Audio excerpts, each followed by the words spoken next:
All right, so we'll start with let everybody kind of go through, and we'll just go down the combat tracker list of who's who. You don't have to go into a background or anything if you don't want to, but we'll start with Avarice, and you can tell everybody what you are, and move to the next person. I'm a wild mage. I'm wild. And magey. A little bit magey. Alrighty, A little bit country, a little bit rock and roll. Yeah, I'm William Farnham. I'm a warrior of some renown. Unfortunately, in the past, I had an incident with a cursed item, and it's left me looking the way you see me, which is basically Krusty the Clown. I don't even. Did you ever find out when that happened? I mean, your character's from like 1999, so. Yeah, I remember it happening. I don't remember if it was an item actually, or a curse from a NPC, but I remember it happened, and it was freaking hilarious. That sounds like Jeff, like a Jeff thing. Coop, not Joel. Alrighty, Santana. Santana is he's a half-elf bard. He's got a wine, song, and women philosophy, basically in that order. His dump stat is wisdom, so he partakes in all manner of illicit and foolhardy substance. But he's smart enough to carry a tune and bring the house down. Awesome. And Parafel's not here, and last but not least is Leogon, or you tell me how to say it. Sure. Leogan, Paladin of Erroneous, young and brash, but gets the job done. So we're going to be running an old adventure. It's I6 Ravenloft. I wanted to do that for this month, Halloween. I wanted to do it last year, but didn't get to do it. So we missed last week because I had a video card fail when we tried to start. So we're kind of in a crunch. We're going to play every Thursday till October 31st. That will be the last game. So hopefully they will be finished. Maybe they'll finish before then. We'll see. So we're going to have an accelerated start. Did you want me to introduce my character? Oh, you're not even on there, are you? Yeah, that's why I missed you. Yeah, go ahead. I'll put you in there. Yep, Grimlock, Dwarven Fighter, Master of the Two-Handed Axe, specializes in chopping down trees and monsters that are just as big as them.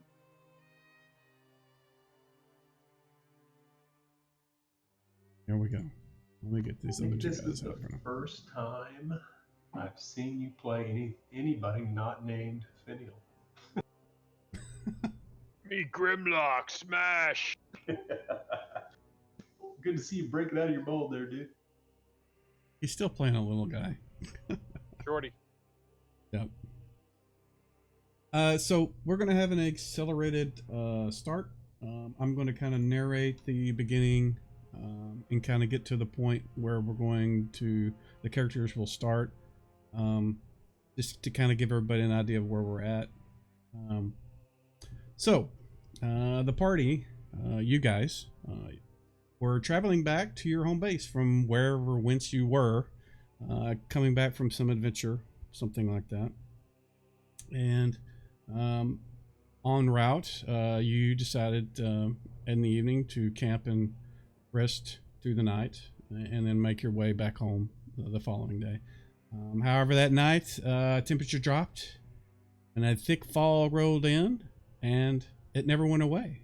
Daylight never came. It was, it just kind of got a little lighter. It was a little gray, but morning never really came. And you guys packed up and continued on, thinking it was just a stormy day. And about halfway through your trip, you ran across a body on the side of the road in this forest. That kind of looked strange. Not the body, but the forest was different. It wasn't what you expected. The trees were different. Not as many animals that you were used to seeing, but you found this body. It had been bitten and chewed and torn apart, but you found on it a note that was written in very elegant script, and it was a letter to someone, you're not sure who, but they were seeking help for their village called Barovia. That there was some demon or devil called Strahd that was holding them all effectively prisoner in their own town. But you packed up the note and continued on where you thought was your home. But strangely, you come across a village that is not where it should be in your where you think it should be. And the town itself looks pretty empty. Most of the buildings were shuttered and closed. No light was coming from any of the windows except for very few, and those that did have light, the people would slam their windows shut and avoided contact with you at all costs. Though you did find one building that was the inn. It was called the Blood of the Vine, and you guys were able to get a room from a very cautious innkeep. All the patrons were nervous and kept quiet, didn't speak to you. That night, the inn itself was attacked by a horde of wolves and werewolves. Some of you may have seen them before in your previous adventures, but the party was able to fight them off and send them fleeing. But during the attack,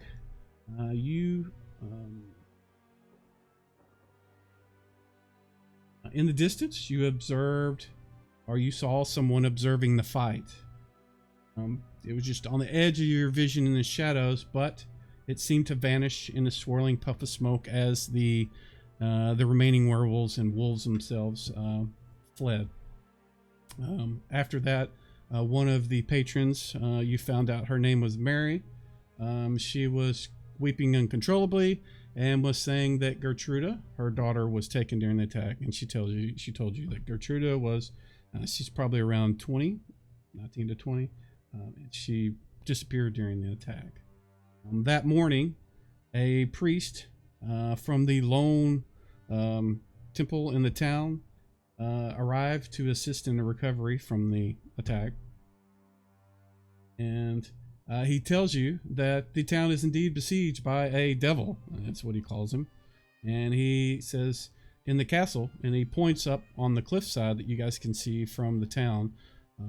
Just on the edge of the fog, you can see right above it, there is a castle up there. As the devil in the castle is slowly killing everyone in the village. And for some reason, the occupant, he calls him Count Strahd von Zorovich, is interested in one of the townspeople named Irina Kolyana.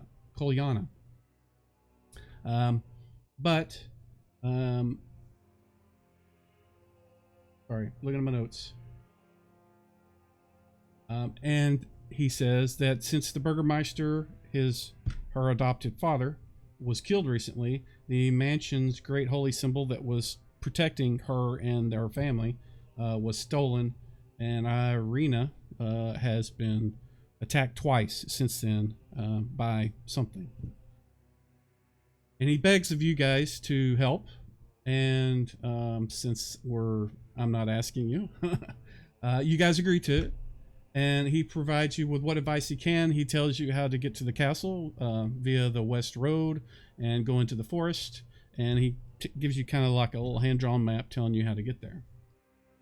He also provides you guys with what little supplies he has. And that is 6 vials of holy water and 2 potions of healing. And I put those in the party sheet. You guys can do with them what you will. And with that, you guys decide to set off down the road west to see what you can do to save the town from the evil devil in the castle. Before we start that, in the morning, you guys do have the chance to speak to some of the villagers that are, talking to you after you've defended them versus the werewolves and the vampires. And they give you a couple of hints as to what may be the cause and some rumors that they've heard or that they've seen. The castle's lord, Count Strahd von Zarovich, is a immoral demon.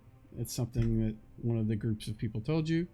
Another one is, it is well known that Madame Eva, she is one of the gypsies that hangs out around the town. Right now they are on the west side of town near the river. She can foretell the future with surprising accuracy. Also, another one was, every night thousands of bats fly out of the castle's towers to feed. It is said sometime Strahd flies with them. And lastly, all the townspeople that have disappeared were turned into werewolves or eaten alive. Alright. So that's the accelerated beginning. And you guys have traveled west out of town. It is still gray and dark. And in fact, it's raining. And you guys make it to the bridge just before the road incline goes up into the forest, which will take you to the castle. And when you get there, on the side of the road is a bunch of tents and caravans that are kind of set up all in a circle. And you can see there's a large group of people. They're all kind of singing and dancing, some of them are sitting around eating or cooking. And as you guys come, one of the people there comes up to you. They all wear kind of this purple and gold and really flamboyant looking clothes. All of them do, man. Fancy, like lots of jewelry and earrings and nose piercings and all kinds of other things. But one of them approaches you and says, "We've been expecting you, my friends. Madame Eva will see you," and they direct you off to her tent, and we can start there. And you guys can.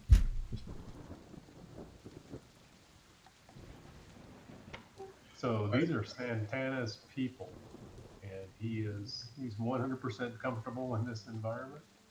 So he'll be running around making fast friends and trying to score an audience with Matt. I'm sorry, what was the last part? I didn't catch that. He'll be running around making fast friends and trying to score an audience with Madame Eva. Okay. Yeah, they definitely are inviting you to her tent. It's one of the largest. It's kind of seems to be off on the edge, and everybody kind of else is on the other side. And they will take all of you in to see her if you guys would like to. I'm in. Yep, that's fine with me. Yep, and suggest everybody get some holy water, and we need to figure out where the potions need to land. Oh, yes, go ahead and do that. There's 3 left, holy waters. 2 Yeah, potions. I noticed Leogon, myself, and Avarice all took one. Now Grimlock's got one.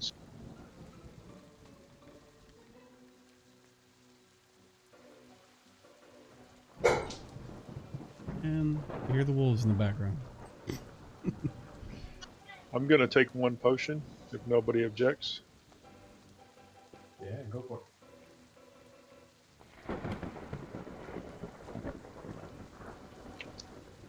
I already have a potion, so I think somebody else should probably take it. I have 3. I have 1. I have a potion of healing and a Keotum's ointment. Okay, so I should probably take the other one, unless you need it there, you want to have it, Leogon. It's all yours. I have a potion of extra healing, so basically I have 3. Yeah, you got fancy healing. So Santana would take a holy water, but he's not quite sure it's wouldn't have a detrimental effect on himself. He's more likely to try out holy alcohol. Just don't get it on you if you're worried about it, bub.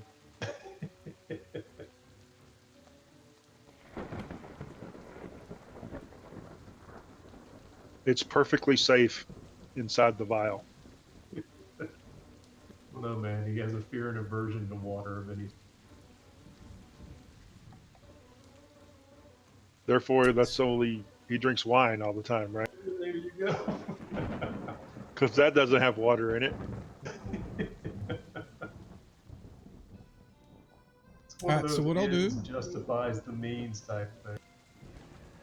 I will put the remaining holy water on Chip, or at least one of them. Yeah, I grabbed another one. Alright, so Chip is going to come with you guys. He is the halfling cleric of the party. So you guys kind of need him. Paraphel is kind of in the background, and if Brian shows up, he can certainly come into the party, but just assume he's kind of in the background. I'm not going to worry about doing it for real. You want me to play him?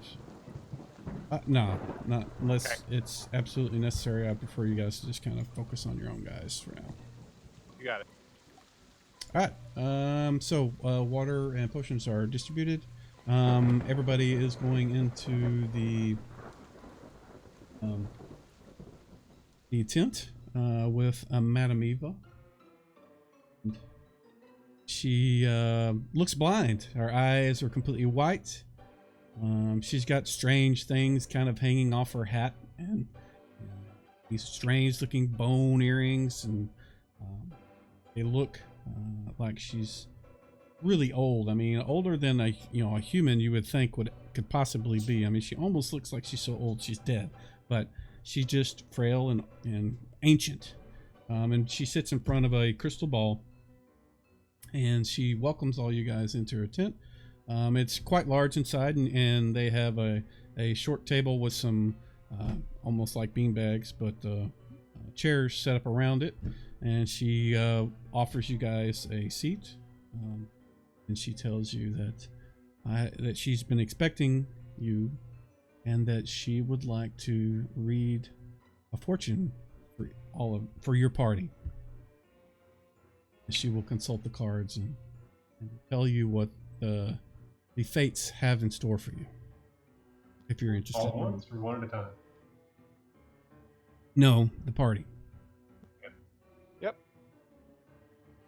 Although when she does greet you, she seems to either know you by name or know you by reputation. When she speaks of you, she'll, she talks about, when she greeted, Santana, she knew that he was had a good reputation for being able to play music and good singer, and that Avarice was a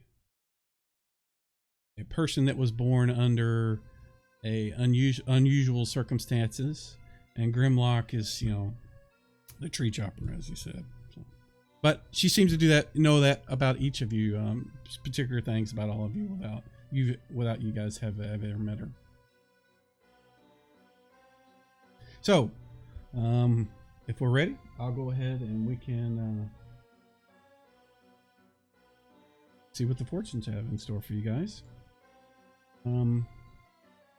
Did you guys want to ask her anything before we started? Sorry, that kind of didn't come out right. No, I'm gonna stay by the door though. I'm not too fond of all this mysticism. Okay. Yeah, it's definitely a little occultish for you. You get those kind of vibes. I mean, the lady, she has all these charms, and she wears a silver, a chain bracelet with all these little charms on it, and some are made of bones, and some of them look like some kind of, shrunken pieces of some animal. You're not sure what it is. So. But she definitely seems to have an occult sort of vibe to her. So, if that's it, she begins to touch the crystal ball, and it takes on a inner light and fog, and she seems to focus for a little bit. Her eyes close, and then she pulls out this deck of cards and begins laying out the cards. She lays out 5. They're all face down, and she flips over the first one, and she says, "This card is a symbol of great power. It tells of a powerful force for good and protection against the forces of darkness. This lies with a fallen prince of old. The brother of dark is light, and he rests in this place. There is very good influence there. If you are there, the powers of good will aid you." And I will also put the text in the chat so you can see it in case it didn't come through clear enough. And the second card, oh, let me tell you what I should have said this first. Let's see. Nope, I did all right. And so she gets ready and she flips over the second card. She said, "This card tells of history. Knowledge of the ancient may help you understand a foe. A king's throne is the place to find this. The spade is a dark shadow of evil casts over the place. You fight under its influence here." So the card is it's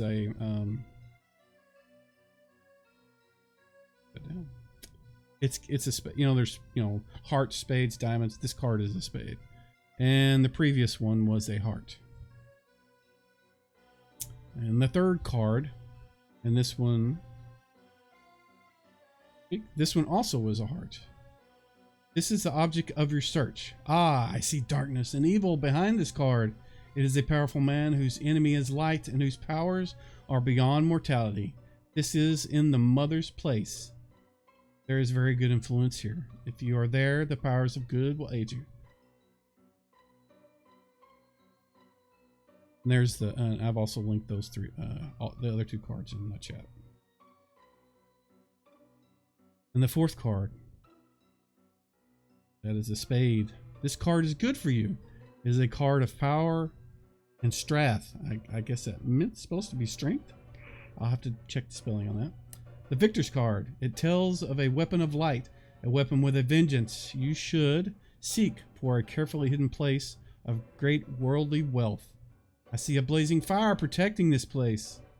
The spade is a dark shadow of evil cast over that place. You fight under its influence here.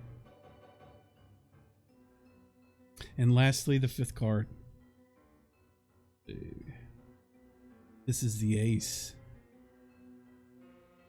Ace of spades. And here is the root card. Out of darkness and chaos, this card finds the reason and foundations for darkness and chaos. This card shows the purpose of all things. It is the key to life and death and else beyond. Here is a high and noble card. One of you carries a weapon that is stronger than any other against the evil in this land. Only one part is missing from this weapon. That part is found in the evil one's lair.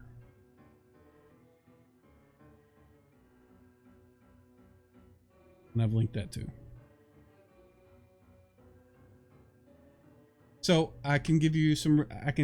If you have questions about what the fortunes that she gave you, I can go back and detail them. But as far as the way she's going to tell you, she's not going to tell you anything any more than what's in that. She seems to become exhausted and tired, and some of the other guys that the gypsies that are outside sweep in and take her to her room to rest. And they say you guys are welcome to stay as long as you like. And they offer you food and dinner and things. But if you guys have questions on the fortunes, like if I didn't say anything that made sense to you, let me know. So are these kind of fortunes for everybody? For the party, yeah. Party, okay. Yeah, it's not specific to a person. She is reading your party's future. Okay.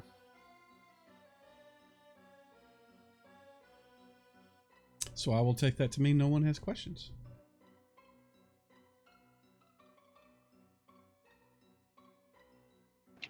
So most of this has been me talking. I would like to take a 10-minute break and then come back. So it is 8:35. Come back at 9:45. That's okay. Sounds good. All right. We'll see you. See you in 10.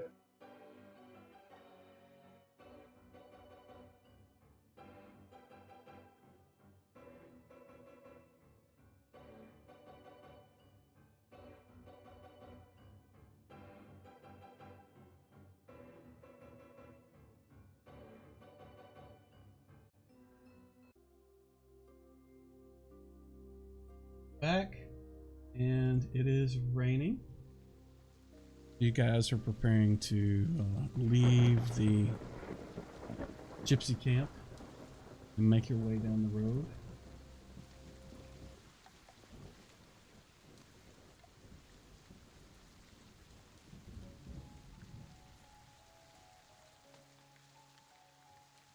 And the road leads up. It's pretty steep. In fact, alongside the road leading into the dark forest is a waterfall that's on the left.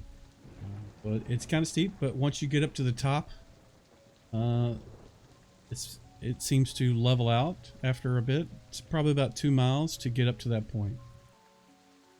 Once you get to the top, you come to a fork in the road. And you can hear off in the distance, and let's see if I can find it.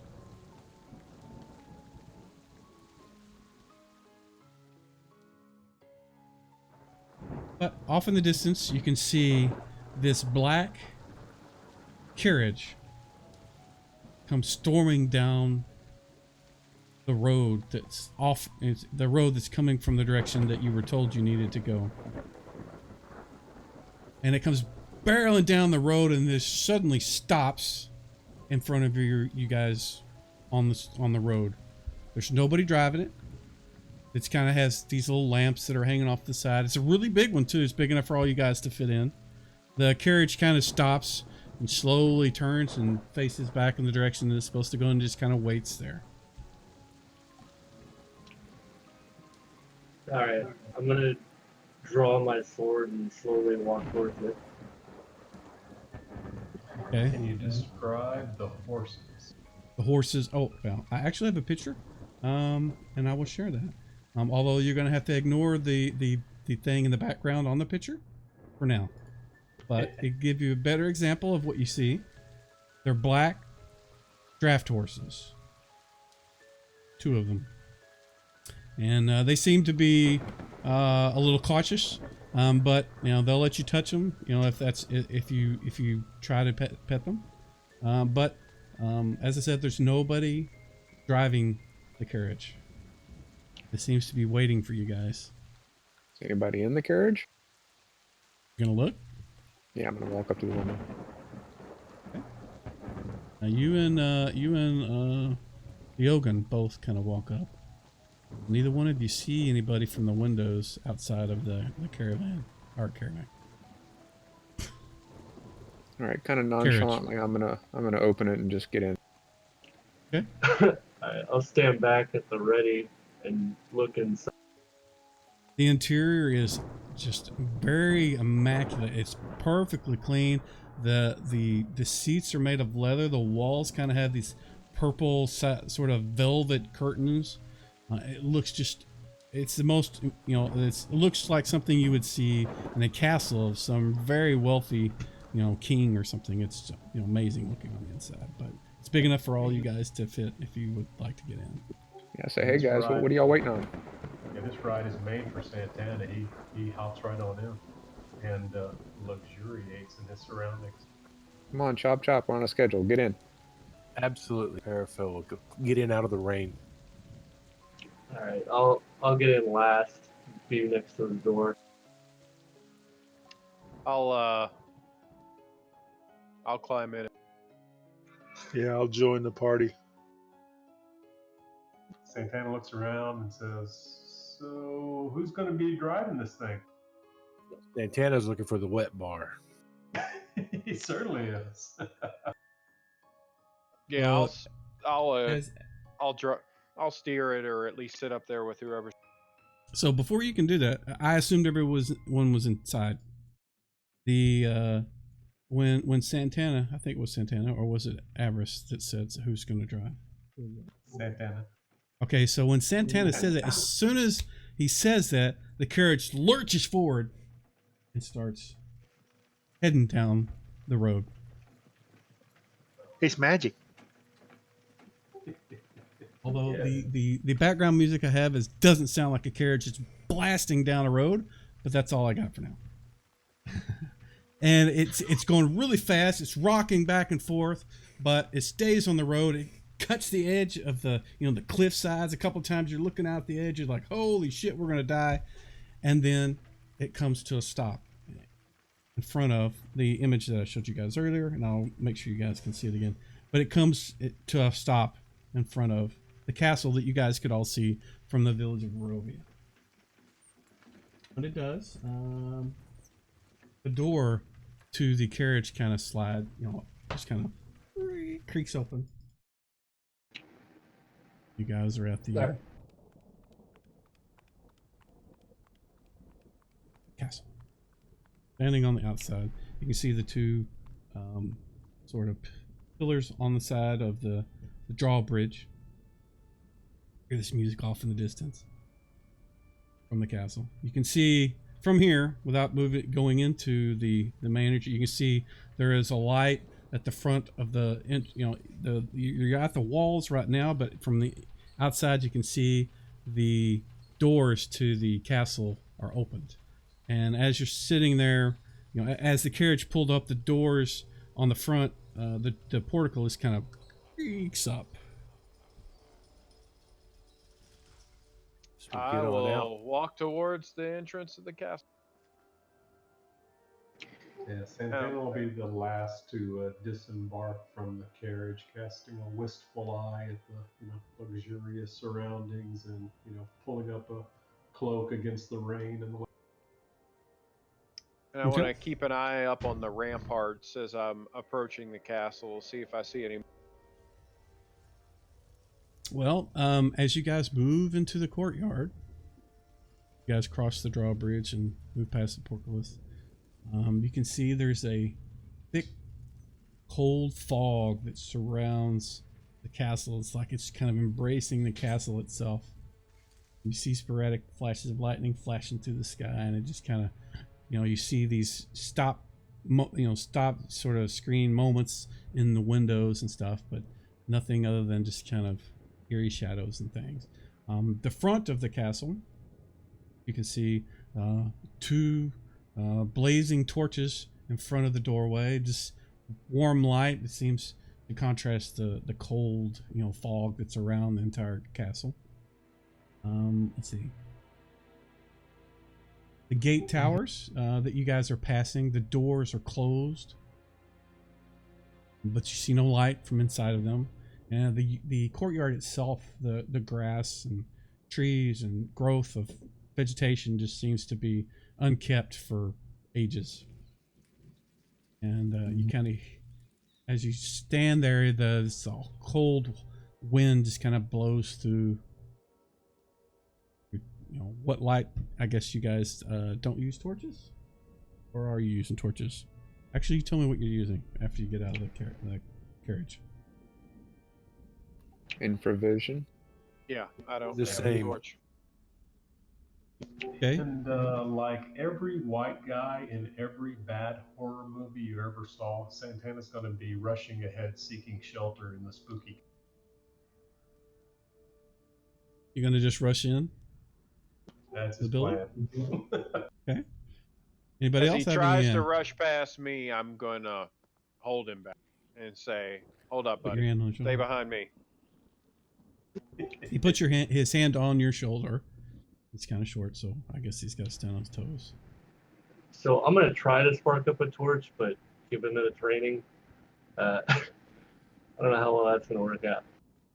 There is some cover near the walls, where the portcullis is, because there's a building above that, so you could strike it up in there.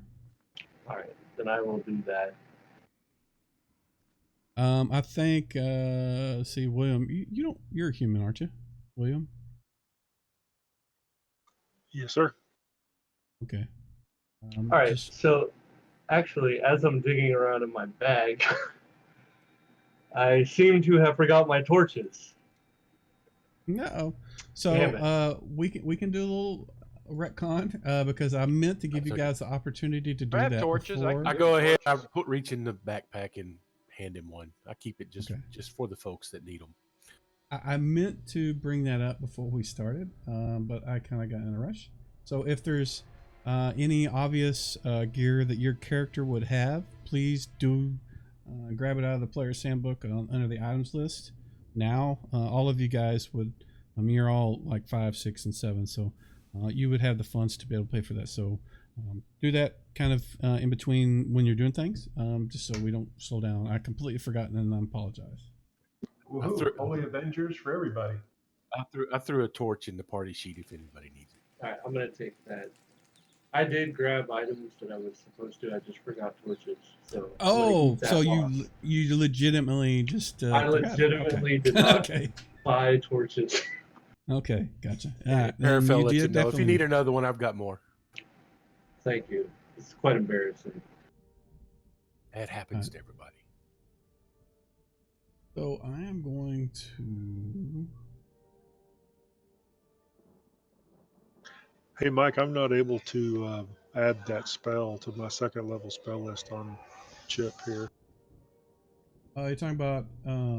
Oh, yeah, probably because. Try to just take it. Go to the character list and just take it.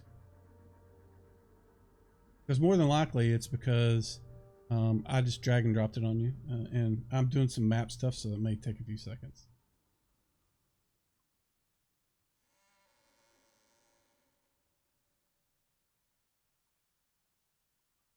Come on, baby. So looking forward to FGU. You mean like I would grab the character from the beginning of the session, or what? Yeah, you can have more than one. You just bring up the character list and then just click on it, and it should give you full privs. The reason you can't do it is because you don't have full privileges unless you do that. And I just drag and dropped it. Okay, so you should be able to do it now. Oh, hold on. Let me clear owner. Now, if you didn't see it, close it and open up the character selection again, and it should show Chip.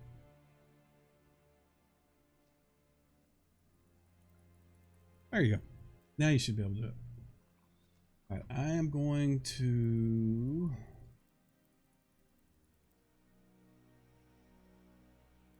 figure out some more. I'm opening up some of the masking, so it kind of takes a little bit. I guess it's the more characters that are connected, the longer it takes. I don't know.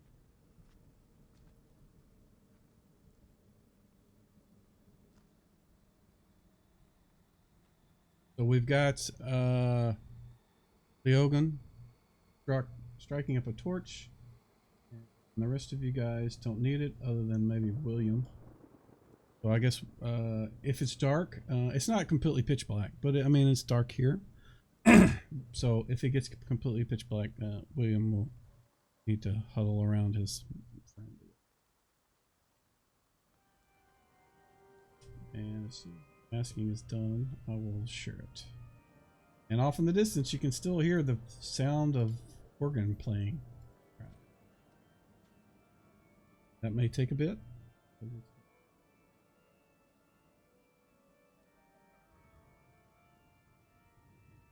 Shared that with all you guys.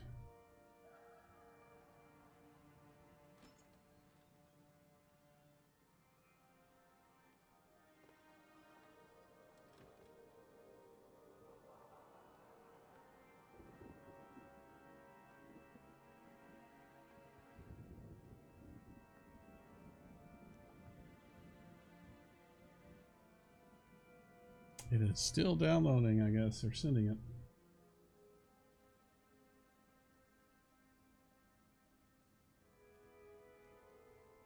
Did the blank screen pop up for you guys at least? Yes. Just waiting for the map to load.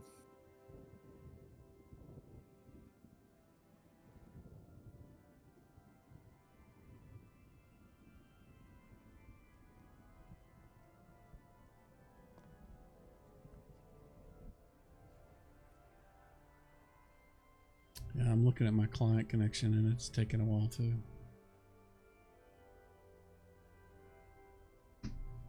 Maybe I'm due for an upgrade on my machine because it's kind of slow.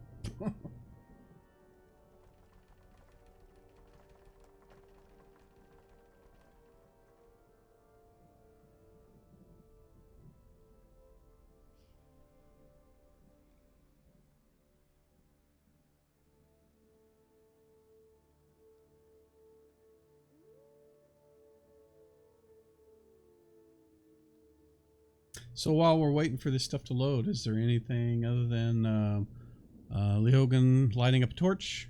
The rest of you guys doing anything? I'm loaded.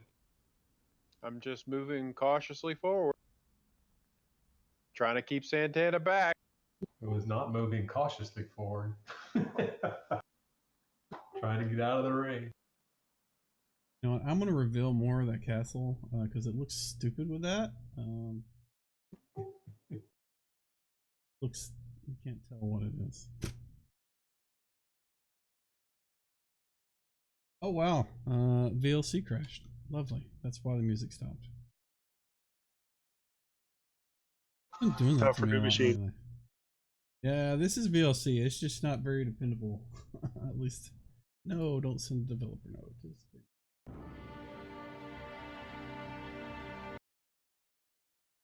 Ah, my earballs. Your earballs. Yeah. There you go.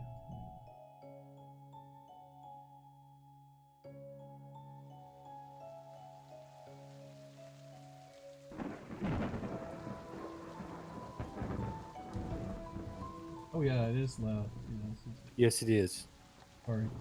Yeah, it loses every freaking time it crashes. It loses all those settings. So I'll probably do it again when I bring it back up, but it should be good now. All right, so you guys should see at least the front of the castle now and the roofs and that sort of thing, right? Yeah. Yeah. Yep. Now it's coming up bit by bit. You can see the light that's coming out of the front doors. Got it. Yep.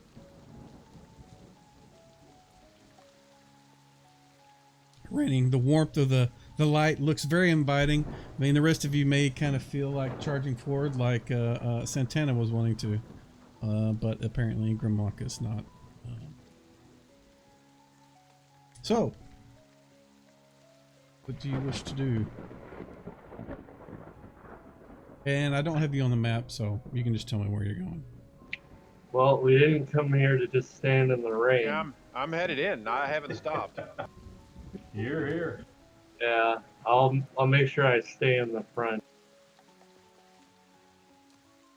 So you guys are going to move to the open doors where the light, the torches and stuff are? Yeah, to Yes. at least where it's not raining on me. Okay. All right. Give me And a second there. And I'm assuming I haven't seen any movement on No, the ramparts. no. It looks deathly quiet, in fact. Nice adjective. Let me... If it makes a difference if I unmask some of this before I can let you guys get it.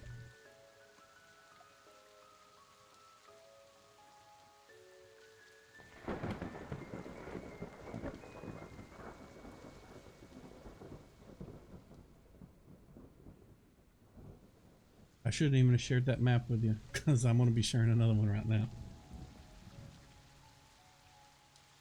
So as you guys approach the front doors, you can see above on the edge of the building there are gargoyles and various things, you know, where the water's just kind of pouring out of their mouths, and right above the doors there's these four sort of stone looking dragon things that are kind of hunched over the doors. You know, they're not like dragon size, but they Well, at least this place doesn't look ominous. no, not at all. Not at all. And they're not moving at all, these No. gargoyle statues? Negative, they are not. Well, I'm definitely keeping an eye on them as I move forward. But I am not stopping. Santana's Here's this keeping me map. motivated. Exactly. Like a cat in a rainstorm. He wants to get out of it. Alrighty, I'm going to share another map. This may take a bit. If it does, I will describe it as you guys move in.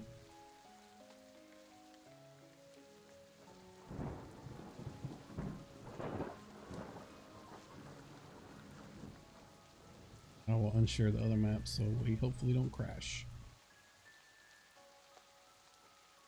So there's ornate, massive doors. They hang open. There's torches on either side casting dim, yellow, flickering light. 20 feet into the castle, a second set of double doors swing open.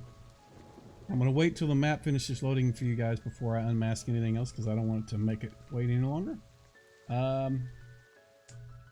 But with that, when that happens, you start hearing a loud organ playing inside the castle. Overhead in the entryway, we already talked about the dragons. What is it playing? You not hear it? Phantom of the Opera. No. Oh, okay, I hear it. Got to hear that. You got to be connected to the clean feed so you can hear it. I am, So, but I was hearing mostly thunder okay. because it's loud. All right.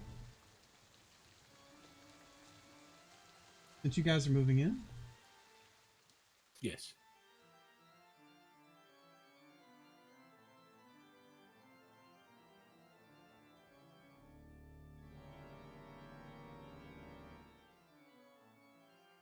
and as you see this new area,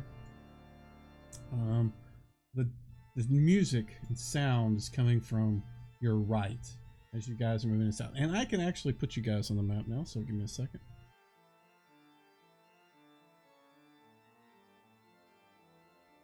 This is really gonna be fun. 1 second.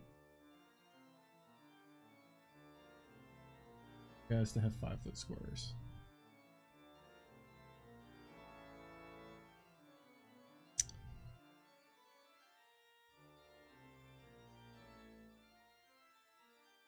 Oh, that's some pretty stupid looking.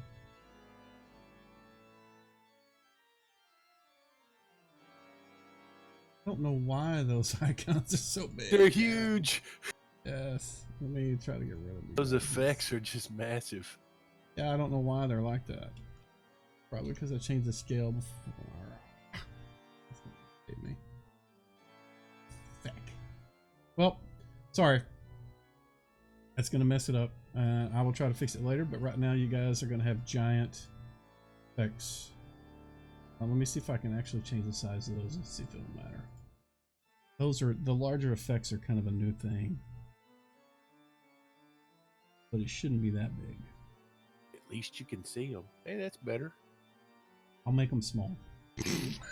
Yeah. And the reason they look like that is because I changed the scale of the map. That's why the text, you can't read the text of the name either. It's just like too big. But I wanted to have 5-foot squares so you guys can be able to move around more accurately. So you guys have all moved in, or at least that's what you implied. So I'm going to put you inside because you guys are out of the rain. The 2 doors that swung open were these, and the music that you're hearing is coming from that direction. You see a set of stairs to your left leading up into the darkness. Black. To the west, or to your right, it's not west, to your right, you can see some light. The entryway itself, let me, 1 second. This is called the grand entryway, where the pillars are. There's cobwebs hanging from dust-covered columns. They are illuminated by torches on the backside. On the tops, along the edge of the great vaulted round dome ceiling, you can see these gargoyles again staring down, looking down at you. 2 doors of bronze are on the east, which is south, or not south, directly ahead of you. I'm not going to try to use directions because the map north is your left. So it kind of, it's not normal for me. I'm always thinking north is up, and it's not. So I'm going to just say the cardinal sin of map making. Yes, isn't it? And I could have changed that, but by the time I realized what it was, I'd already made this map, so I'm screwed. All right, anyways, so the bronze doors to the south.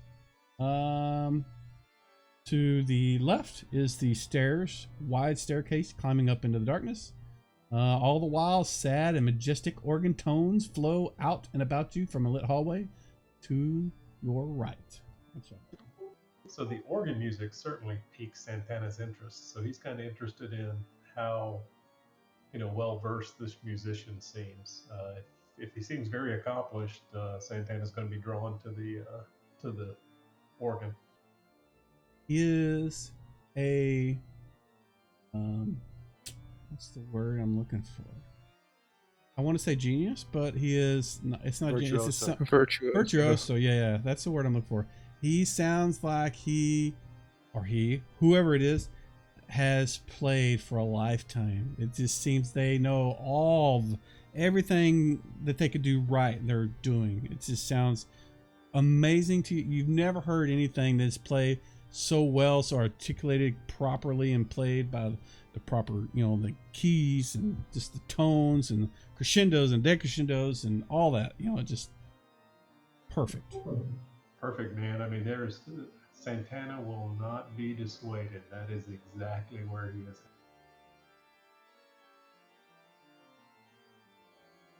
Anybody else? I'm sorry. I'm going to ask a I'm gonna lot. go look.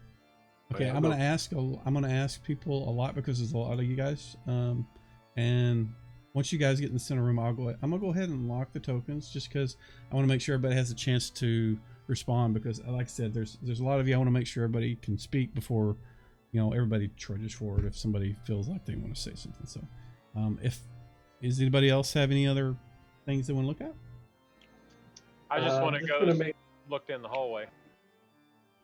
Paraphil at least look down up the stairs, see if you can see anything in the darkness. Okay. You're gonna look in the hallway, and I want to call you Logan. I don't know why. I want to call you Logan. So Logan, and let me. I will reveal the west or the. You're right. The direction that Santana wants to go. Oops.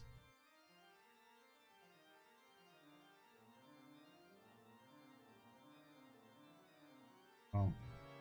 Didn't learn how to use this mask tool.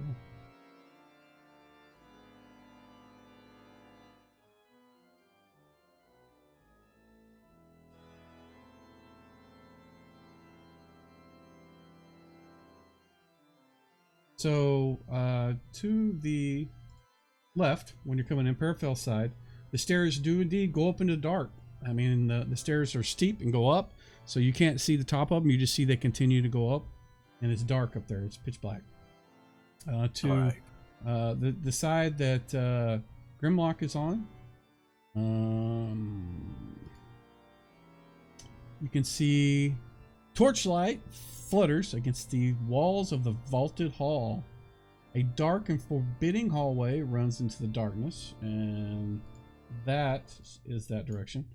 The dark hall they're talking about.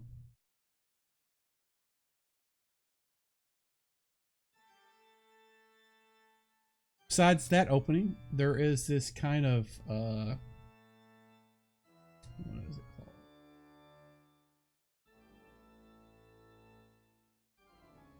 The stone archway with a little alcove. Inside of it is a suit of armor that's standing up. Looks like, a knight standing up with his fists, kind of touching, their knuckles together. The armor looks clean and immaculate, like it's well kept and oiled. And to your right is a set of large double doors. They kind of slightly cracked open. Those doors, just barely. You can hear the music pouring through it. You can see light kind of coming from it as well. That's where the organ music is coming from. Try to miss anything.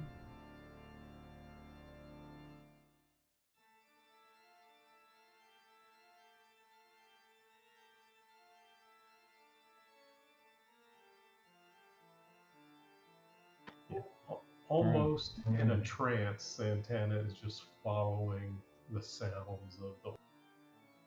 Yeah, and again, Grimlock is very defensive, very cautious, and so he attempts to stay ahead of Santana.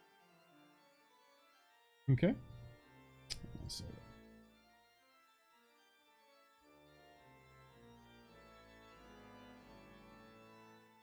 And Frankie, your character is Chip, right? Or no? No, I'm Leogan. Leogan. So yeah, I think our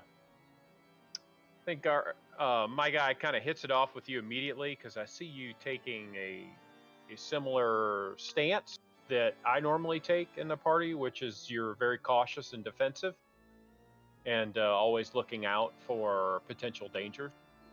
And so, so I kind of suggest that maybe we should work together in doing that. A lot of times I don't have help, so I'm very appreciative that I'll have somebody with similar interests now. So maybe, you know, if one of us tends to be in the front, maybe the other one of us can tend to be in the back.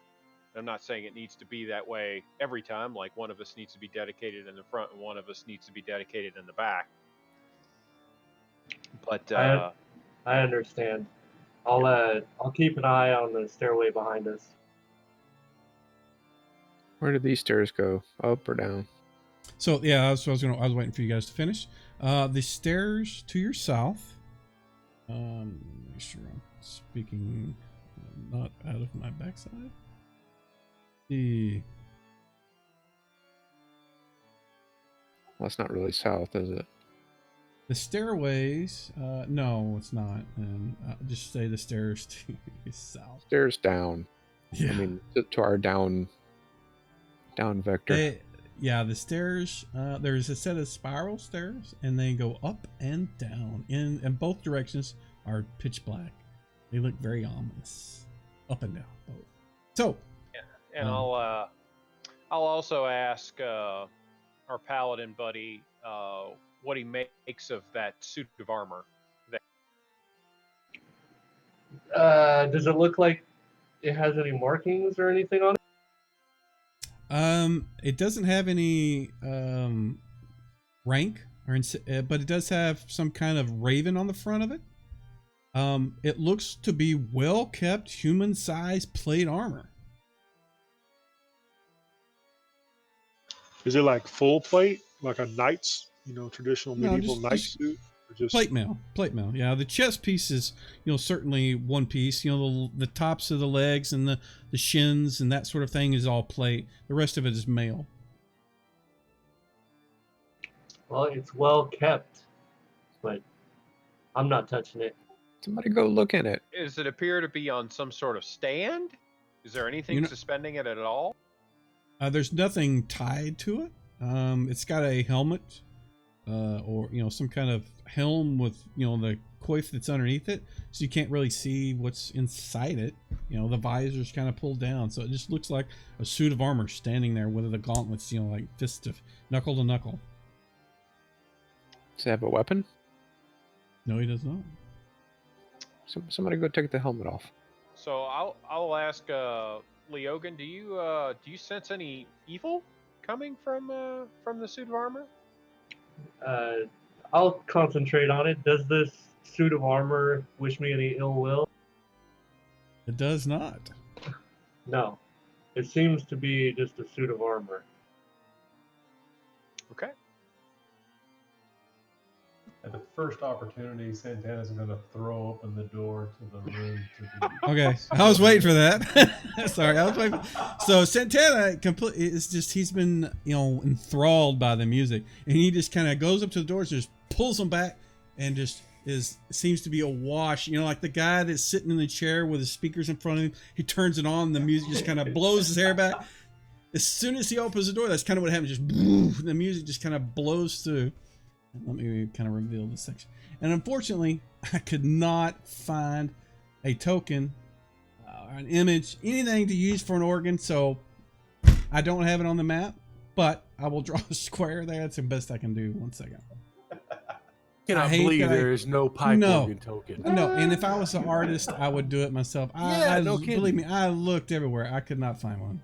It irritated me. And if somebody can find it, please point me in the direction of it, because I would love it. But right there, that's where the organ is, and I've got a handout to share for you guys.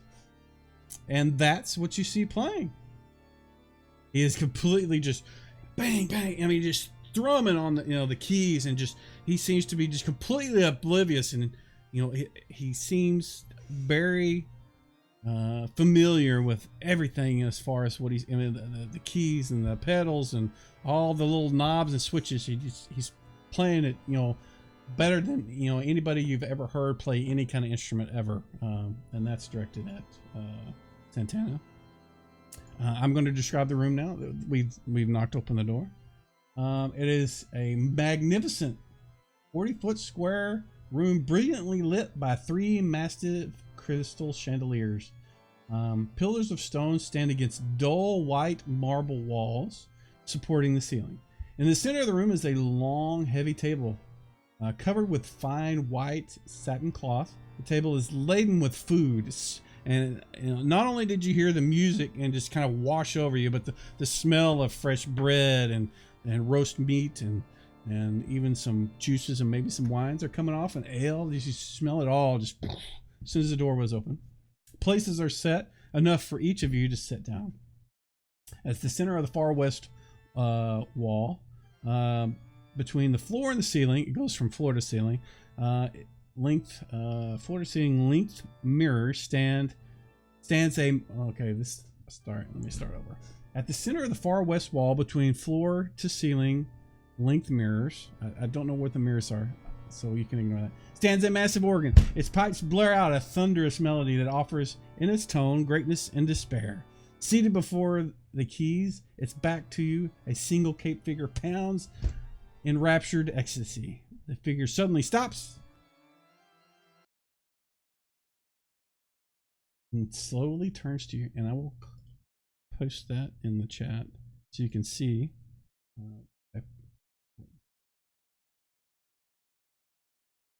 All right, sorry, I just needed to do a couple of things.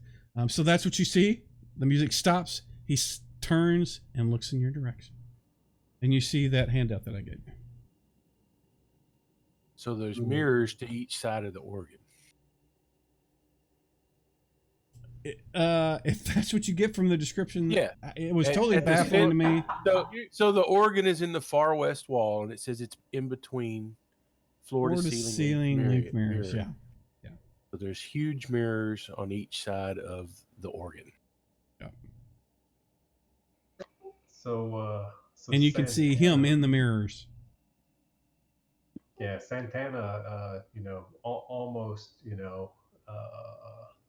like he's in a church, starts, walking, carefully, almost processionally, forward to implore the master to continue his, symphony. Okay, so he's all about the music, man. Yeah.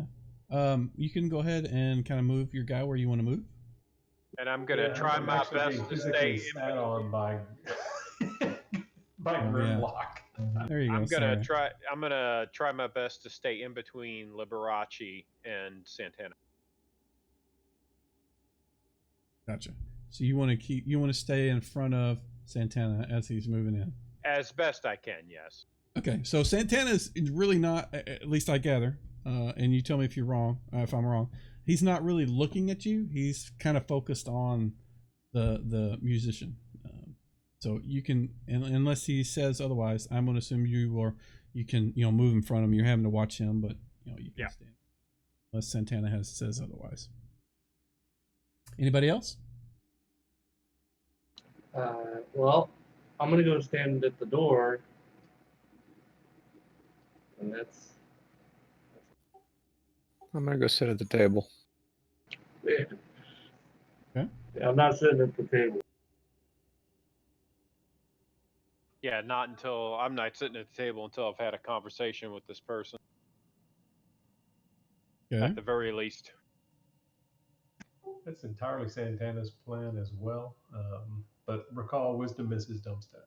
So yeah, and I'm don't get me wrong, I'm happy to let Santana do the talking. I just want to make sure I'm there in case things go south. Understood. You mean when?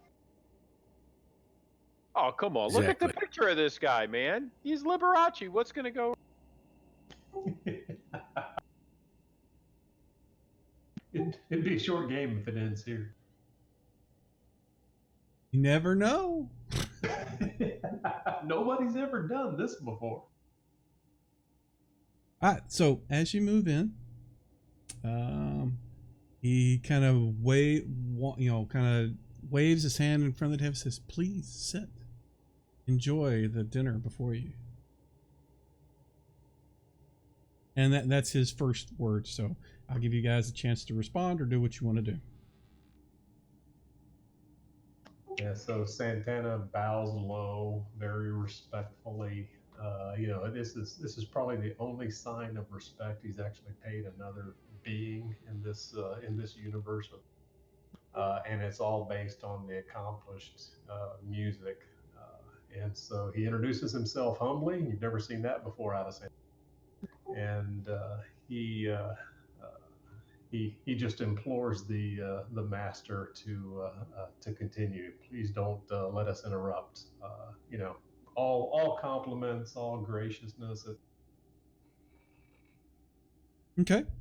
Grimlock, you do as you said. You stay in front of him as best you can, unless you change your mind. Leogan, I'll lean up against the wall over here, but that's as close as I'm getting. So, without even having to do your normal sort of, implore your, Heronius to tell you how someone,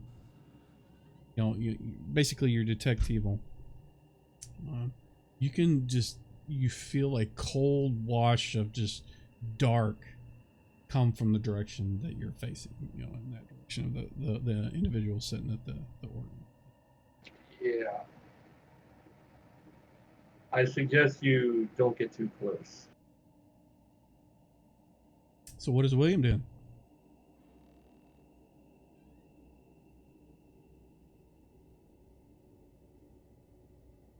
I guess William is eating. Not responding. Rob? I guess he fell off the planet. All right. Of course he did. I'm here. We'll come back to you. Parafel, what is Parafel? He's going to be watching, and he will ask, at whose table do we have the honor of being seated? He says, "Why, I am Count Strahd von Zarovich, son of," and he gives you this whole long line of von Zarvonoviches, and the ruler of this kingdom. Please sit.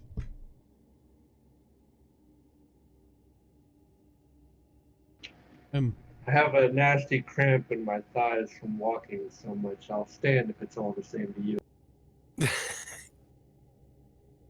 Kind of smiles and nods at the Ogan. What did William want to do? I'm just gonna hold my place here and kind of listen to the, conversation. Not gonna sit down yet until the rest of my party starts to do so, if so. Okay. Well, Santana will be taking a seat. Just every command of this guy. He just wants to know more. Doesn't want to. Okay. So he looks at each one of you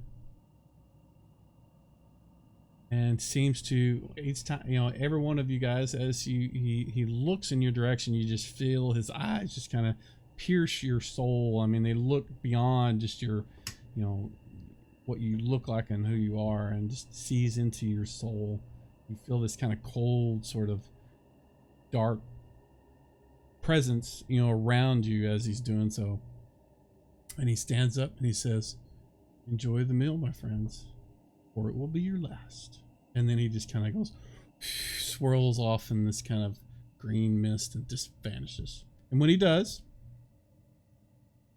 a wind blows through the doors, all the candles and all the lighting and on the crystal chandeliers just kind of and go out. Leogan, I need you to give me a d20 in the tower, please. He is the devil. Okay, so your torch is blown out. The only light sources, I think, would be I don't think anybody said they had their weapons out. Those with infravision can still see. The room is completely pitch black now. You can still smell the food. You can hear the creaking of wood and the outside of the castle. And you can hear the tinkling of the crystal chandeliers above you, but otherwise, you can't see unless you have a light source or you have infravision or something along those lines. And you hear Santana screaming, "No!"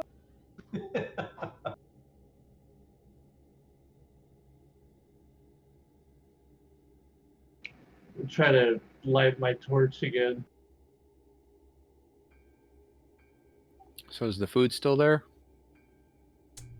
It is, and you can see it. It actually, I mean, with your infravision, it does have a different temperature. It's warmer and cooler for the wine and the meat and the bread. It seems to be actually, have a, it's not just an illusion. The food actually seems to be there. Logan, you are. It takes you around to strike up your torch again, but you easily can do it. It's not raining in here. I'm gonna draw my weapons. My short sword is magic. I'm assuming it has some light. Yes. Unless it's a frostbrand, it should light. You have 20 foot of light around you. Same thing with. I think the Ogun has a magical weapon that he could do the same with too. I ask everybody, y'all gonna eat that? I'll encourage the. I'm not interested in the meal. I'll encourage the part as I walk towards the door to stand near Leogan. I'm going to encourage the party to get a closer look at the room, specifically the organ. And as I get to Leogan, I'll say, I was kind of looking at you through the corner of my eye as we conversed with the gentleman playing the organ, and I saw you make a face. Did you sense something? Only the blackest of hearts, my friend. That's what I suspected. Alright, as soon as my torch is up, I'm gonna, look out the room in the hallway, make sure nothing's coming. Okay. Not immediately. You and Grimlock are having your conversation and watching the door, and I'm gonna call it south, even though it's not south, because I hate this. So we'll call it south. Santana, you've moved up to the organ. What do you want to do? Yeah. So reverently, he is he's not trying to play it. He's just running fingers across the keys without pressing them. He's entranced by the musical instrument, absorbing every detail about it. The keys are made of ivory and they are spotless. There is no dust or cobwebs or anything on any of the keys. The pipes, the pipes in the back, they are polished and clean, and they're all made of brass. Everything about the instrument, the only thing that shows wear is the seat, which is velvet, crushed red velvet. Looks like it's been used a lot, but otherwise the instrument itself looks be perfect in your eyes. Got it. So he'll reach out one finger and he will slowly press down middle C. It plays middle C. Clearly, pipe goes right through it. Whatever. I don't remember what middle C even sounds like anymore, man. It's been 30 years. But yeah, it sounds like it's perfectly in tune. Can you give me a D6 in the tower, please, Santana? D6? Yes, please.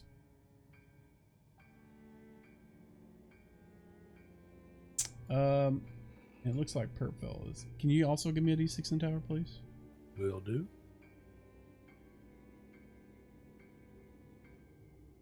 Okay. So, Perpfell on the left and Santana on the right. Those mirrors that are opposite of the organ on either side, like here and here. it looks like both of those are not attached to a wall. Your experience with concealed, hidden passages and doorways, you get the impression that somewhere behind the organ pipes itself, some kind of exit to another area. Parafel will certainly actively search for it then if he feels there's something back there. Yeah, you can certainly see it. When you look behind, you can see the pipes don't go all the way against the wall, and you see that the mirror, you can push against the mirror and it'll open up a passage behind it. I'm not going to do that right now because I'm waiting for you to say you're going to do it. But yeah, I'm going to let the party know that there is a door behind this mirror over here.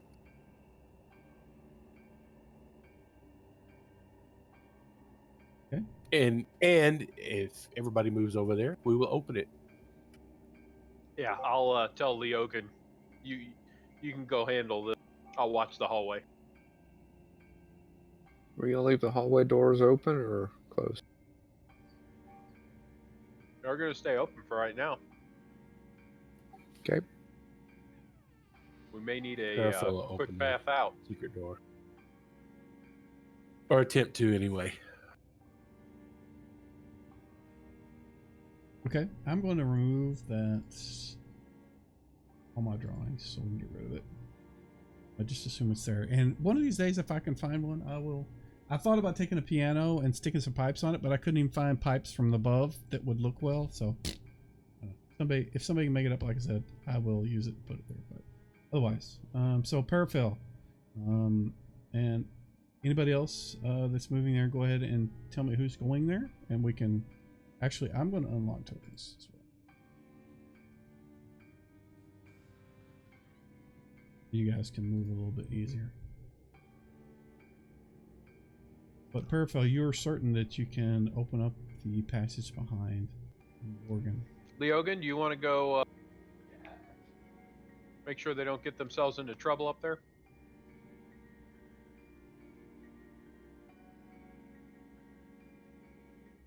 Williams, yeah. I will head up there. Parafill, go ahead and open the door. Okay. I'm going to reveal some stuff.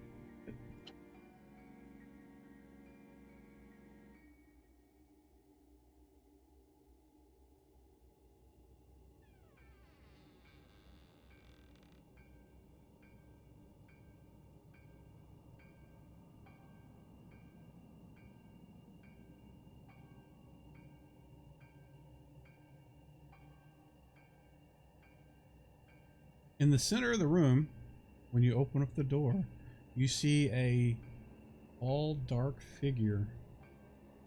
He needs to be facing away from you. Who's there?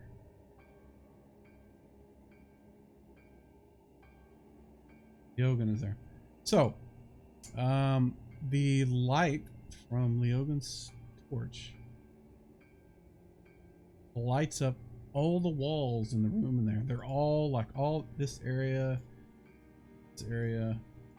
right there. It's all covered in mirrors, and in the center, right dead center, like right here, there is a kind of shadowy figure that's wearing a cape. Looks kind of like the guy that was sitting at the organ right in front of you, facing away from you, looking in the direction of the mirrors in front of him to the what I would call north, but it's west. And that's what you see. Well, I'll ask it. Is his reflection in the mirrors? Yes. Okay. Can we see any features in the mirrors from where he's facing? Like no, his face it's looks like? too dark. I mean, you guys are Okay. kind of you guys are what 20 feet away, which is almost the extent of a torch. I mean, you can see he's there. You can see there's a shadow, but I mean, you can see the back lit of the thing and the shape of it, but that's all.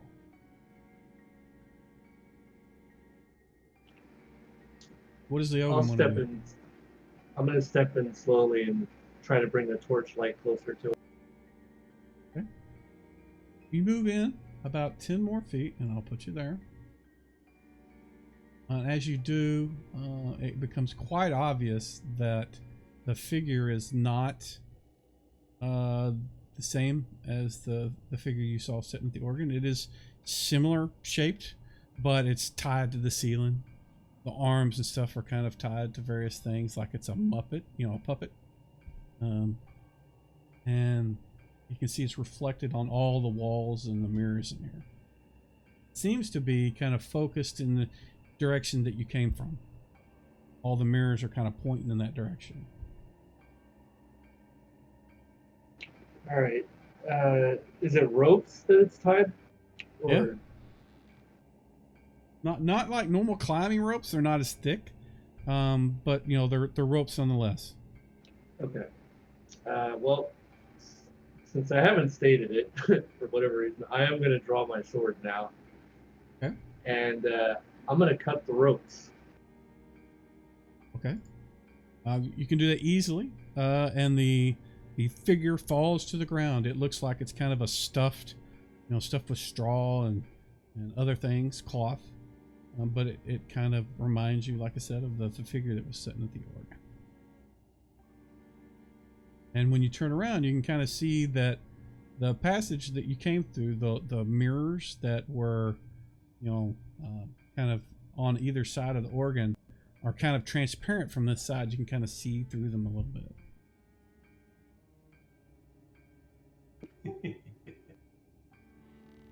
It's a reflection,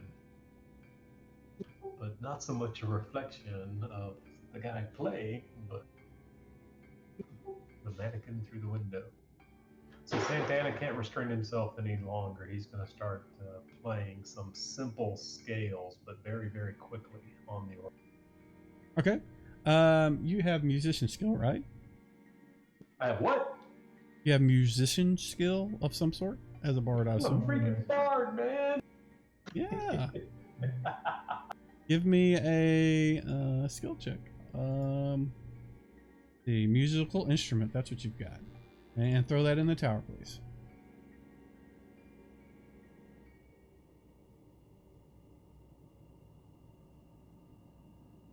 Had you been familiar with the organ itself, you feel that you would have played them correctly, but you kind of stumble and get the keys a little wrong. But like I said, your lack of experience with this particular instrument is what caused you to kind of not play the scale the proper way. Crappy bard. But the tones and the scales, the notes that it played, the instrument itself was almost perfect. I mean, it was perfect, other than the fact that the person playing it wasn't. Yeah, this is more to say he did than Okay. when the lore is written in the future. You'll be able to stretch this into a tall tale. Learn a little bit more because you guys have kind of moved in. At least Parafel would see this while Leogan was looking. What is William and Avarice and Grimlock doing? I guess we'll start with Grimlock. Who's Grimlock? Watching out the hallway and also kind of turning and watching what the party. Looking at Santana playing the organ, kind of nodding my head, grumbling something about, man, it's really hard to hear what's going on with the freaking over that damn piano. Sorry, that's just kind of background music. It's not actual piano playing. Sorry.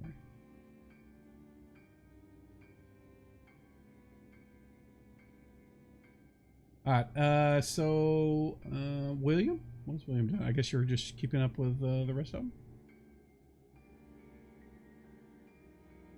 Yeah, I moved in and I moved Chip in. We're kind of staying with the group in the room, in the mirror. Okay. And if I missed anybody, speak up now. I'm trying to make sure everybody has an opportunity to do stuff. So if I missed you, I think I spoke to everybody. James, actually. Avarice. Yeah, I just moved in. I'm following. Kind of just following everybody. How much that food you eat, man? I put some of it in my bags. It was good. It was fresh bread, roasted chicken. I made some sandwiches, put them in my bags.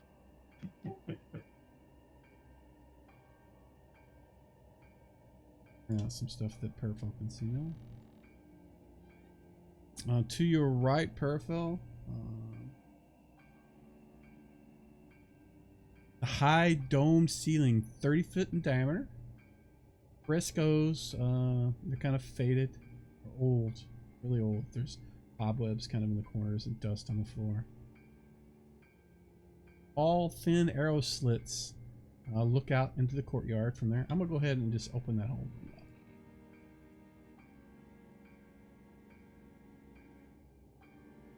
Yeah, because you could probably see lightning flashes through the arrow slits and Yes, whatnot. certainly. And yeah, it's only 30 something feet, and your infravision is 60. So, Right. in fact, I will. Oh,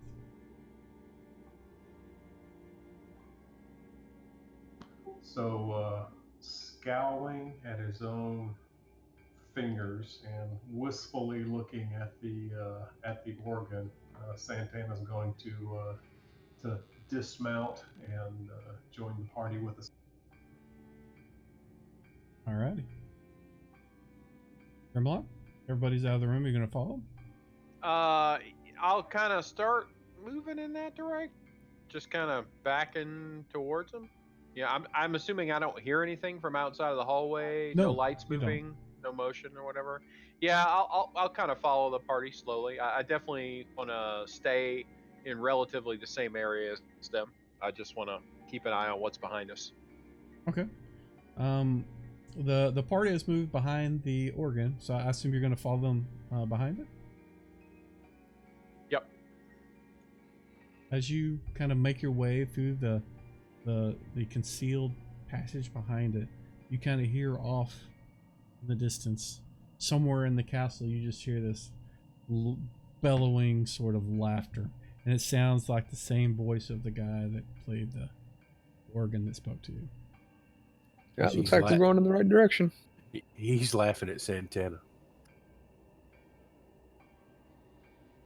Possibly. Right. So Parafel tells the group that he sees what he sees there. And there is a passage to the south. The long, narrow corridor, cobwebs fill the hall and obstruct sight, actually. So you wouldn't actually see as far as I revealed, because there's so many cobwebs hanging in the hallway.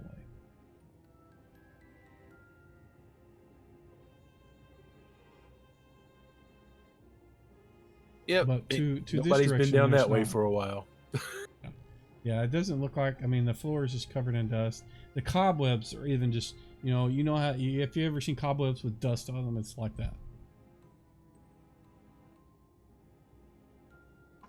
So as Santana sees the cloaked figure that's been recently cut down, he'd like to take a look at the cloak itself. If it's as fine a quality as if it's fine as quality as the one that was seen that the Count was wearing, he'll definitely take. Okay. It looks to be very nice. It would be considered, not as something a commoner would wear.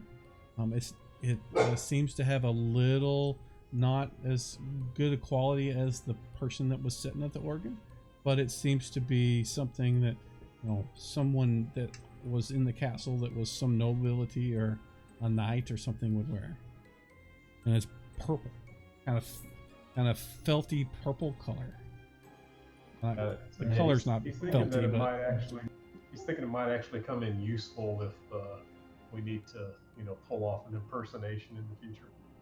Okay. Yeah, just go ahead and add it to your sheet. There's not an actual object that I can give you, so if you just right click and add a thing to your inventory, you can just put in the purple sort of crushed velvet sort of cloak thing. And it actually has a kind of in black, a raven on the back. Ape. Anything else good on that dummy? No. It looks like just like he has a pair of, common sort of pants and white sort of fluffy big colored shirt. The shirt definitely looks better than a commoner would wear. Same with the pants, but it's not like immaculately kept. It's kind of dirty and smells of straw.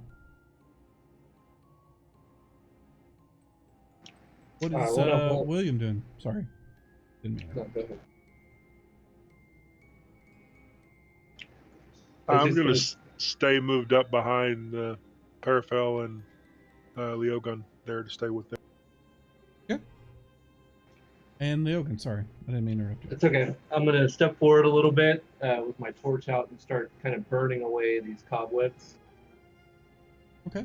Yeah, you can certainly make your way through it, and the cobwebs just kind of, just go almost immediately, just poof.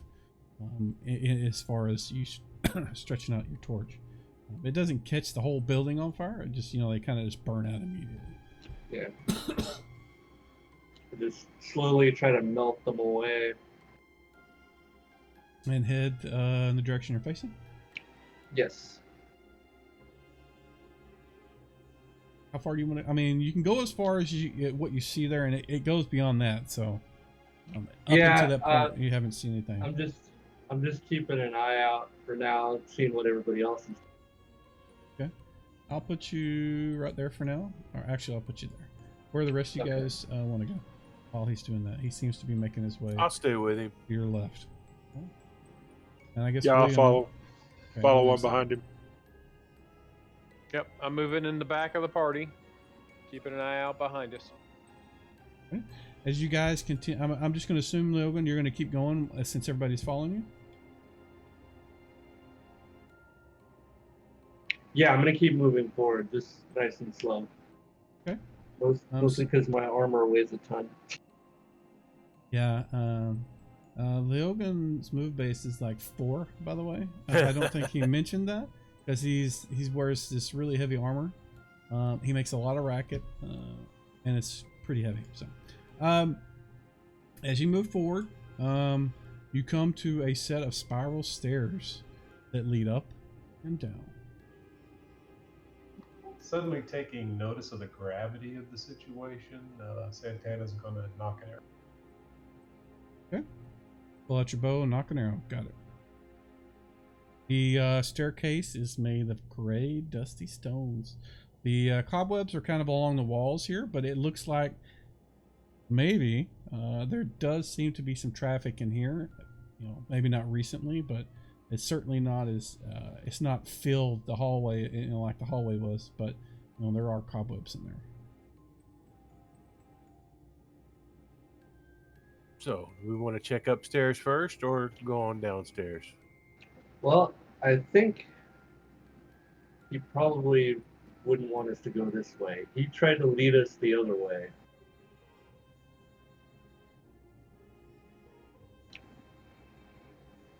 Of course, I could be wrong, and I'll just keep moving forward. Yeah. I mean, this was behind a secret door. Not real secret, but... Yeah. Yeah, so I'll keep moving towards the stairs here. Yeah, this is like behind the scenes at Disneyland where the magic happens. Mm-hmm. These are stairs down. They go up and down. They're up and down. So what do we want to check first? Probably up. I'm pretty partial to up. All right. Look upstairs and go check upstairs. Alrighty, let's see. Second, please.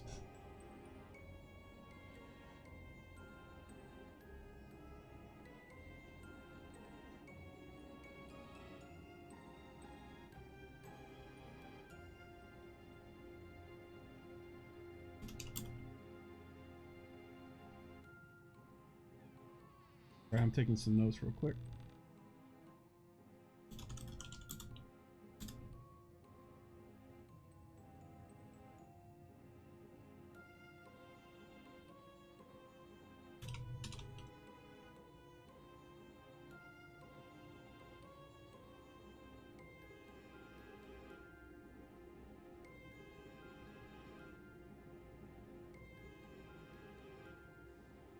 going to set the scale on this one first. Before I put you.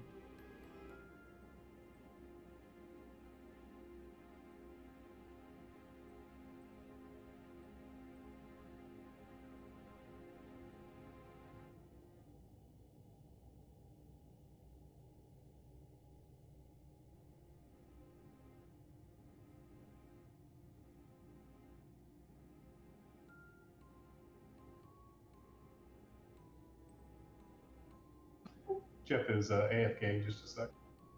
Okay. Sorry, yeah, it's going to take me a little bit. Each time we change maps, I've got to...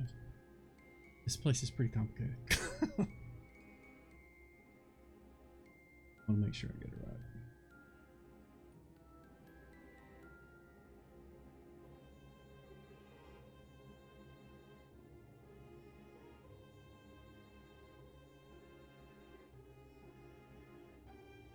I'll be right back.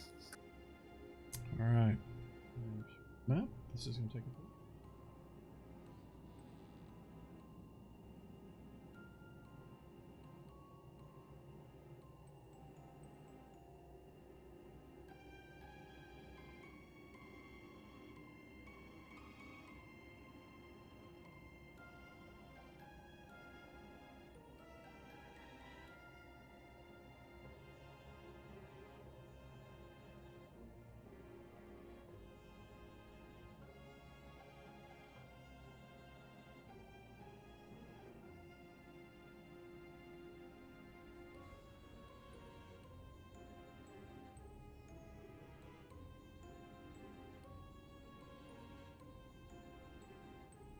All right, has everybody got the map now?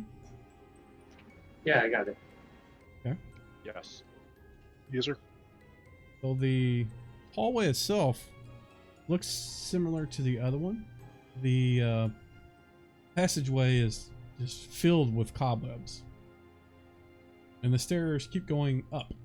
And obviously down where you came from, but they keep going up.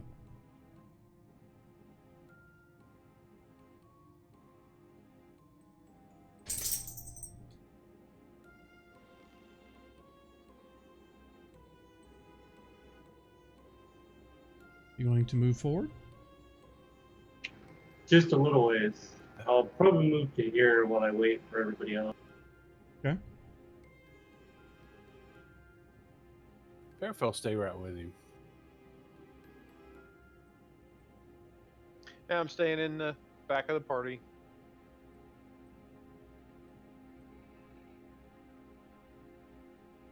So the that's about as far as you can see with all the cobwebs. So if you want to do like you did before, you certainly can, or you guys can keep going up or go back down. Certainly.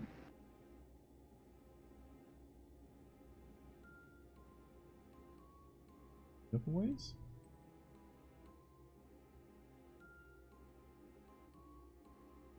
We keep going with it. Yeah. Like this. Get to here. I need to pause briefly. Need to have. Careful, give me a d6 in the tower, please. All right.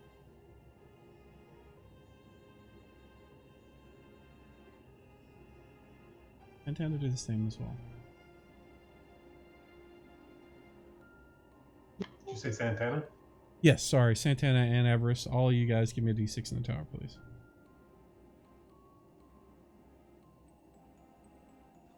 All of us?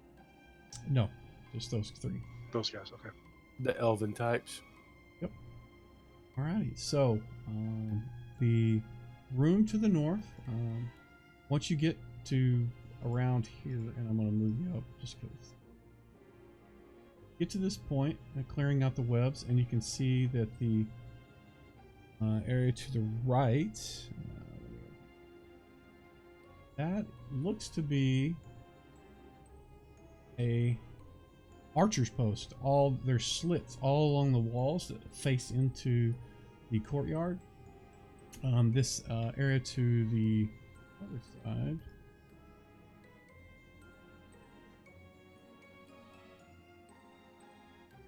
looks like the one below. It is a domed room with arrow slits. Again, they all face towards the, fact, you can see into the courtyard some like this.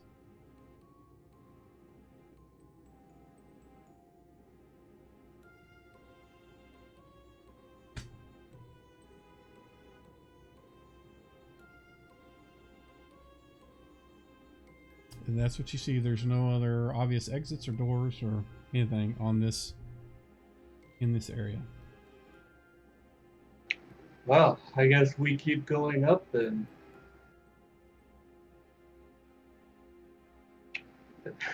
And I'll just turn around and move back towards the stairs. Okay.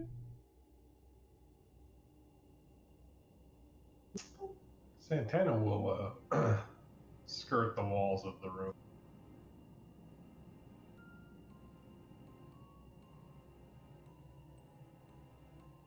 Okay.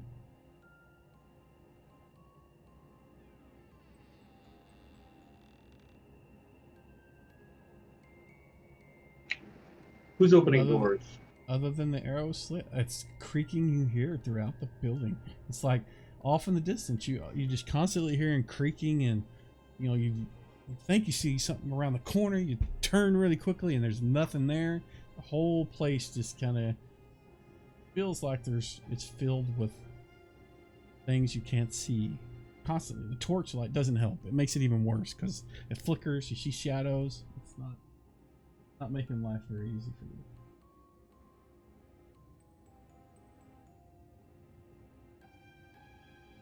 Alright, so I take it Santana was looking for hidden or secret passages and you didn't find any. Well, he just wanted to skirt the room, just if there's any signs of anything of any.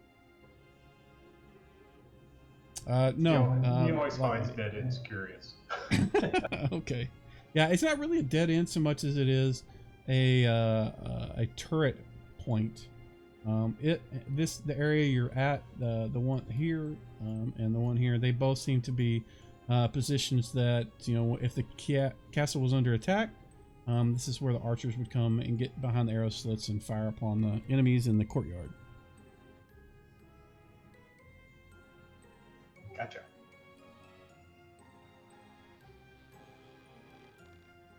And as we move back toward the stairs, Parafel scrutinize what would be from our point of view, eastern wall as we walk back down. Can you point that? Because I'm totally confused as to what direction is what. If Can you north do is points on this? north is that away?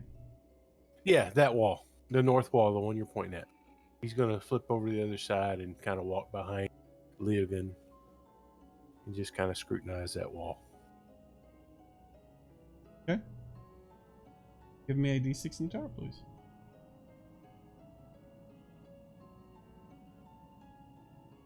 It looks like a well-made human castle wall, interior castle wall.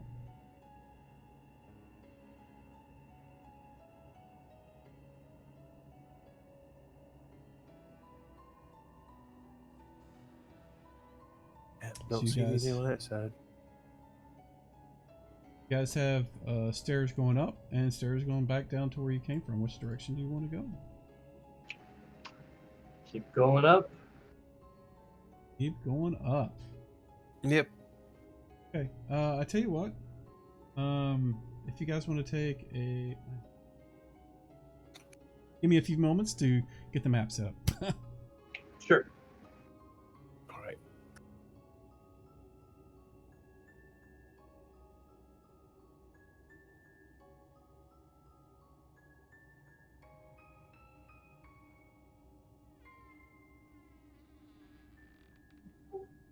So, Frankie, I think that is a passable organ right there.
Alrighty.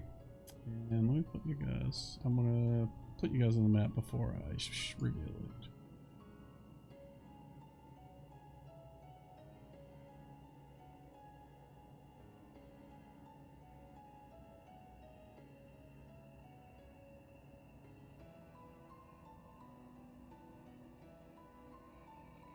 Map.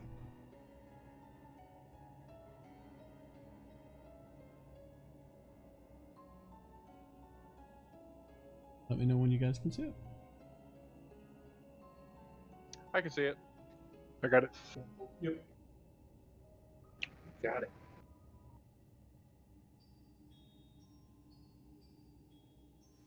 All right. As you guys come up the stairs, you can see that the area opens up into the courtyard. This whole area up here, this section is all outside. Seems to be you come up to the walls, like this area out this direction, that's the courtyard itself. You can see that there is a door here and a door there. And this continues on across to the wall of the castle itself.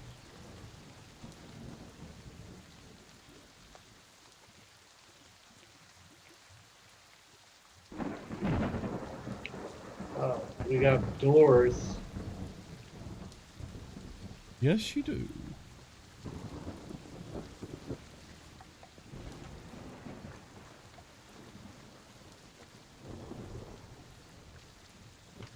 Santana's hanging back. He has no interest in stepping out into the rainstorm. No interest in getting wet.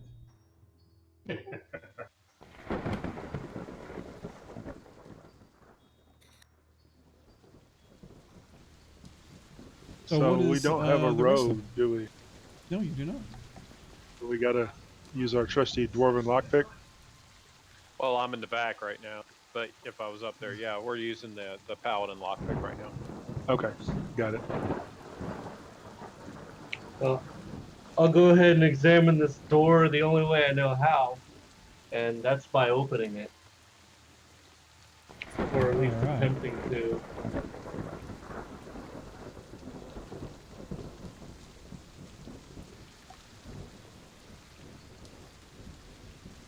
Okay.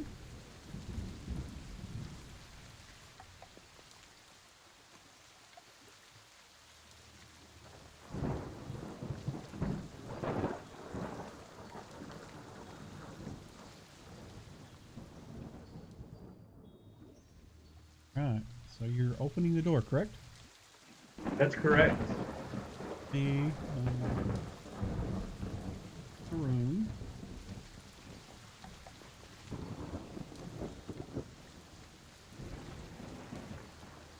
It's not as bland as the map would make you think. Sickly yellow lichen covers the ceiling. Oh, yeah, wrong room. Wow, I'm an idiot. Sorry, 1 second. Revert. All right. So when you open up the door, you get dust just kind of comes off the cobwebs that were on the other side, you know, kind of attached to it, and kind of cough and sneeze a little bit. The musky smell of death and decay swirls around you. Before you, a long table of polished oak lies beneath a blanket of dust. And I can't believe I don't have a table in here. Let me make a note of that. Okay, 36, I had a table. Alright. The rotting tablecloth lies tattered beneath dusty china plates and stained silverware. In the center of the table, a large tiered, looks like what's left over of a cake, kind of leans over to one side and falling over. The frosting looks like it's just hardened. It's turned green. Cobwebs drape like dusty lace down every single side. A single doll figure of a well-dressed woman adorns the crest of the cake under thick layers of dust.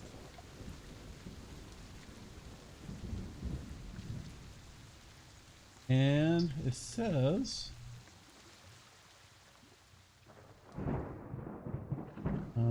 open up the door to the left, you can see a window with drapes, but the drapes are closed. Obviously, you could see it from the outside. It would have been about right there. And I don't have that on the wall either, so I'm going to add that. So that's what you see. You also see obviously the 3 other doorways in the room. I'll walk down to this door on the bottom side of the room.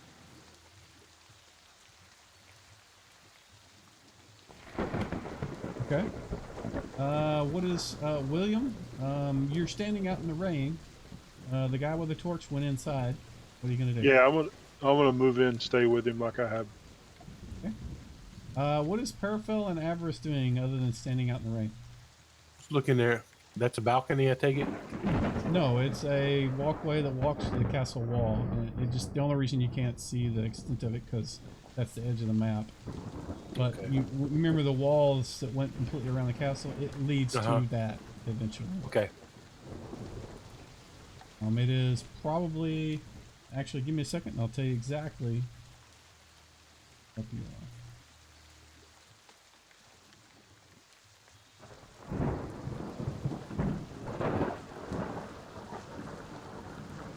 Apps.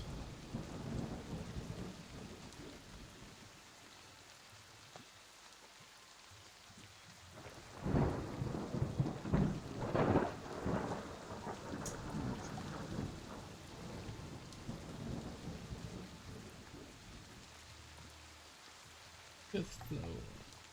Where are we? For me, it's it is 50 feet above the courtyard. So pretty high up. Okay. Well, Sorry, if he they've doesn't got see these anything, three-dimensional maps. I want to make sure I tell you the right thing. nothing moving down there or whatever, no other lights or anything. Other than the lightning flashing, there's no other lights now. All right, he'll move on into the room then. Avarice going with him? I'll follow second to last. Okay, Grimlock Santana, what are you guys doing? I am nudging Santana in the direction. Look, time to move, man. Party's all going in that room. All right, cinching his cowl up again about his ears, he'll jog through the rain to the next draw. Grimlock is not phased by the rain. He stands Doesn't watching even the doorway.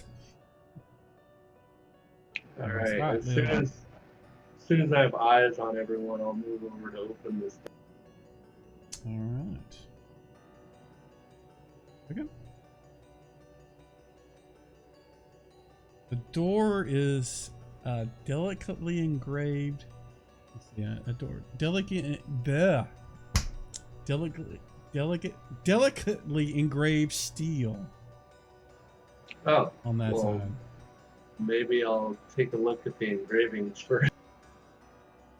The door itself seems to shine. Your torch, reflects light off it, but it seems to be even giving off more light than your torch is giving it. Hmm. It just the engravings are of trees and flowers and ravens and various things. There's no writing or any figures on it other than that. Trees and things don't seem very ominous, so No, I'll check the handle, see if it's locked. doesn't appear to be. All right, then I'll open it. Funny. Give me, actually, I'll do it for you 1 second.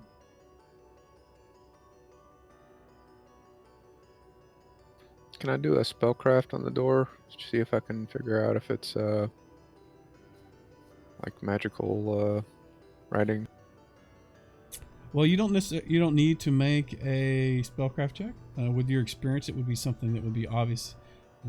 It seems to be made of a metal that is known for reflecting light better than other substances. It's not, magic. It's the metallurgy in it that's just makes it give off almost gives it to where it almost gives off its own light source. Even in the dimmest of light, it kind of reflects almost all of it. So it's a really good metal mirror. A shiny metal, yeah. All right. So, what happens is Yogan opens the door. Second, please.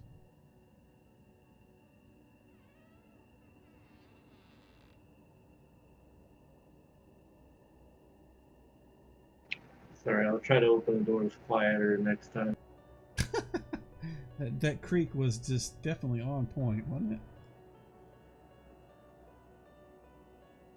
Action here.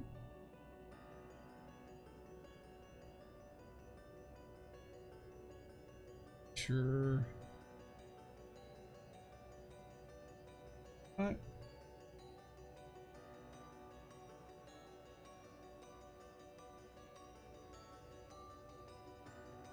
Alright, so when you open up the door,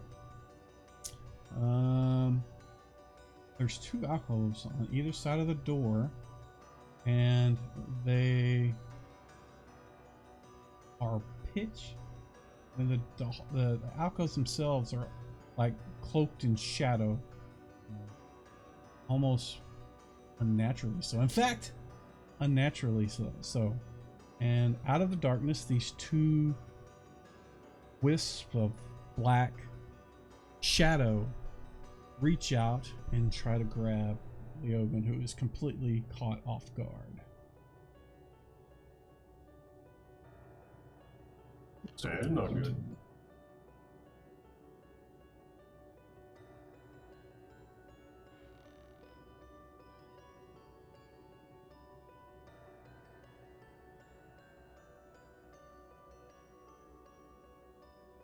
Alright. First swipe misses narrowly. Next one.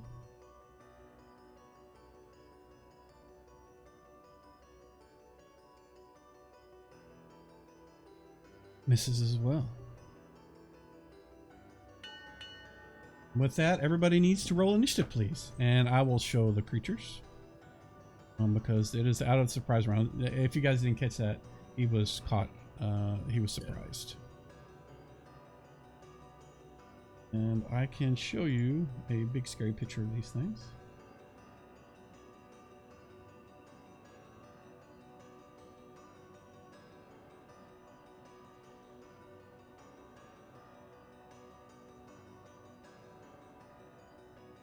Hey, I know what that is. Yes, you do. You've seen them often. Yeah. Very often, in fact. Let me see.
Sorry.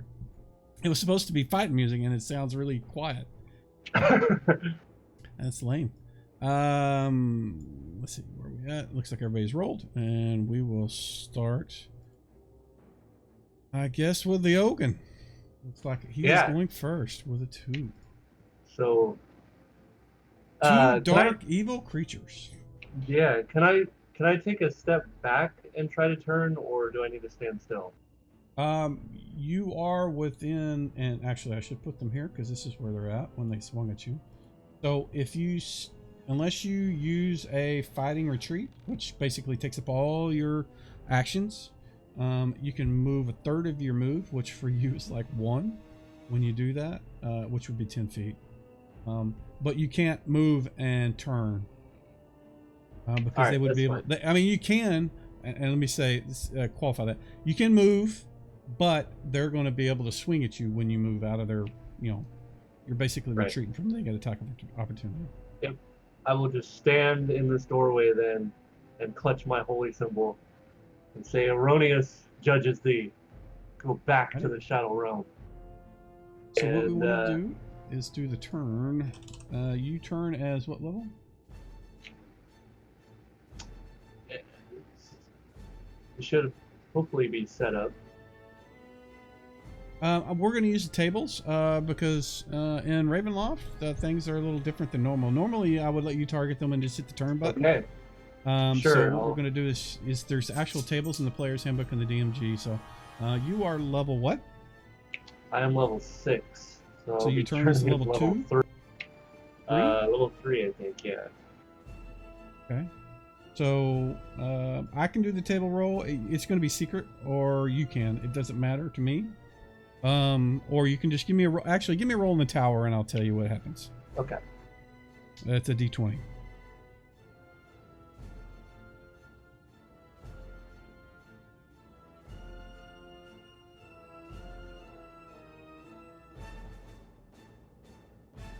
All right. Let's see.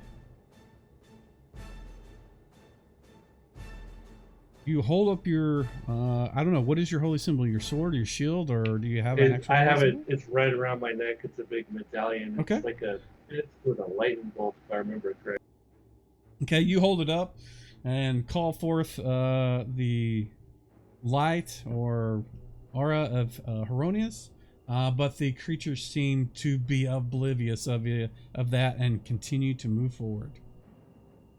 Oh man! All right, Grimlock, your go. Well, I can see these things. I can hear and see these things at a distance, and I know exactly what they are, and I'll yell out to Leoga, watch yourself. These guys have a cold touch, and with that, I will charge as quick as I can, and I will do sort of a roll as I'm getting close, and I will swing at one with my axe. Alrighty, give yourself. Actually, I think I can do this with an effect. I think I have set it up. Let me check. Thought I had a charge effect set up somewhere. I guess not. Give yourself the plus. +2, right? Oh. Yeah, I have the effect somewhere. I just don't have it on this. All right. Can I swing? Yes. Pick one and swing. That's it. And these aren't large, right? No, they are not.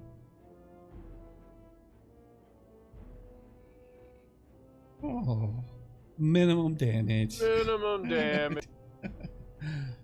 All right. Yeah. Chip, what is Chip doing? He would also like to turn. I guess I don't want to move up behind Grimlock, or is he too short for them to see me? Would need to be behind. I'm not gonna knock you for being short, but you can move. You need to move behind Grimlock and Leogan. You won't be able to move and turn at the same time because it's like casting a spell. Okay. So you can move to that position and then do it next round, if that's what you want to do. Yep. Okay. Santana. So Santana's going to try to move to get a shot with the longbow, but if he doesn't think he can pull that off safely, he may have to come up with an alternate plan. Well, the way I normally do it is I let you shoot through your party members, but it's a called shot, which means you're at -4 to hit. If you fumble, that still means there's a chance that it's going to hit them, but odds are much lower. And you only get the one attack when you do that. Yep. I'll go ahead and try to do a called shot then. Okay. You can use the situational modifier down there on the bottom left and just click the -4. And if you control left click now, you should be able to target the Wraith that you want to. It should make put a little crosshair on it when you do that too. Oh, it's like a crit. There you go. Oh no, let me explain. And yes, it's a crit. It doesn't mean it's a crit. It actually means you hit automatically. I don't use crits because in our previous game we don't use them. Because if you guys use them, then the bad guys use them, and they didn't like that. So it does mean you hit. The only person that actually gets crits is single class fighters, straight class, not like paladins and rangers, but flat fighters. So just so you know. So it won't double damage or anything. Just means you hit. Yeah, I dropped 3 points of damage on Wraith. Okay. Awesome. All right, and you are using a magic bow too. All right. Next, do you know how to move initiative to the next person? Maybe. So, on the combat tracker, there is a little arrow pointing downward. What I would suggest is drag and drop that on like your macro bar on the bottom somewhere. That way you can do it. I will push it for now, but next time, just kind of keep an eye out for that. And when you're done with your action, you can go ahead and advance it on your own, so that I don't have to do it for you. So I was pushing it, but it wasn't advancing. FYI. It may have been because I already had pushed it. Because it's on parafill. That's where he's going to move to. Okay. And hold his action in case they come on through the door. You push the button. It did not advance. That was weird. It did. It just takes a little bit. It was It's a on little average. delay. So I do not have a magical bow, and my also non-magical staff is not magical. So, how bad are these creatures? They're not super bad, unless these are other flavors of the ones we fought many times before. They're not super bad. All right, so I'm gonna hold my action. So, give me a wisdom check in the tower there, Finial. Not Finial, but Gah. Finial, curse you! Sorry. Give you a wisdom check, you said, right? Mm-hmm. In the tower?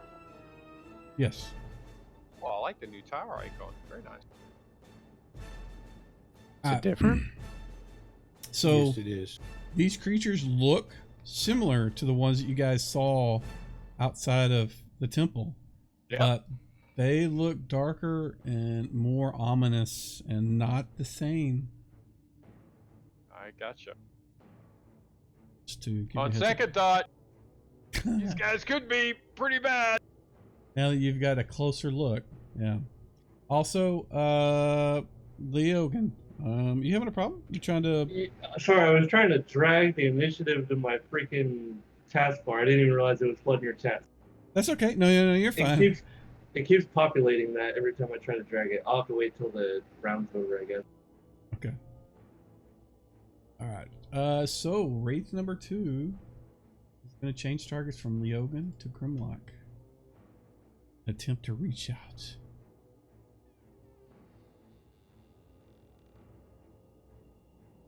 That looks like a hit. Your AC is... Actually, your AC... need to roll. You don't, because I'm not showing those to you guys. Yeah, but my AC is 3. Yeah, AC is 3. It's actually 4 right now because you charged. But he hit AC 2, so it doesn't matter. And if you guys want to see, I can do that. For some reason, I have to not see the rolls.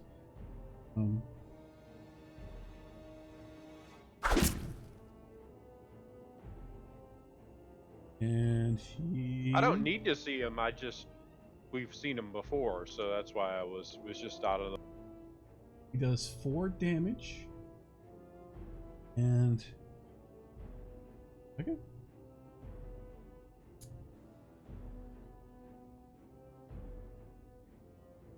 A sort of when the creature touched you, its fingers kind of whipped through your body and your armor, just kind of reached in and grabbed some, you know, its hands kind of made a fist beyond your armor and your physical body, and it pulled something out. When it did, this kind of this shimmering sort of essence from you, he pulled it out of you, and you feel weakened. Less. Yeah, I knew that was coming. All right, Wraith number 2 is gonna keep going after Leogan. Uh-oh, same thing. He actually touched you. You take 3 damage, and you too see the same sort of touch, and you feel much weaker and lessened after it does so. Willem. I would like to try to attack Wraith 2 there. Is there? Can I do that? Am I close I'll enough? let you. Okay. Yeah, sure. Go for it.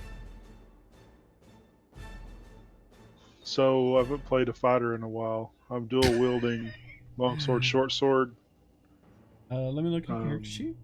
You have but I'm some specialized skills. with them. Yeah. Right. You have style specialization where you can fight with 2 weapons, which, if I recall, that negates the offhand adjustment. So you can attack with both. I think And I was you are. trying to remember. I'm 3 over 2 with the longsword, but only 1 around with the short sword and the offhand, right? What are you specialized with? It looks like you're With specialist with actually longsword and short sword. and short sword, yeah. Both. So, and you are what level? 7. So you are. You never get multiple attacks with offhand. But so you basically you get 2 long sword and 1 off and 1 short sword every round. 2 every one with a long sword, 2 every one short sword if it was in your primary hand. But since it's not, offhand only ever gets 1 attack. Unless you're hastened, Right. then I might let you get more. Right. Okay. So 3, 2 with the long, 1 with short.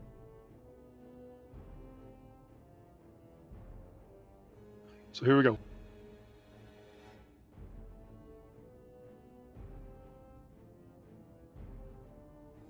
Oh, that dice is hard to see. No, that's not a magic weapon. Is it going to do me any good to do damage? Or do I You can just throw it and see. roll and find out? Now that I let you see it, you'll know. So yeah, it seems to swish right through him and cause no damage.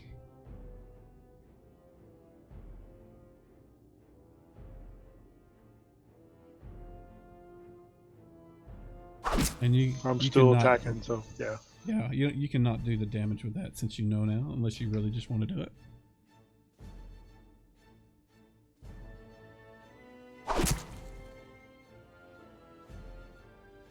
Oh, max damage. That hit. Seems to be upset. Roll initiative, please. Next round.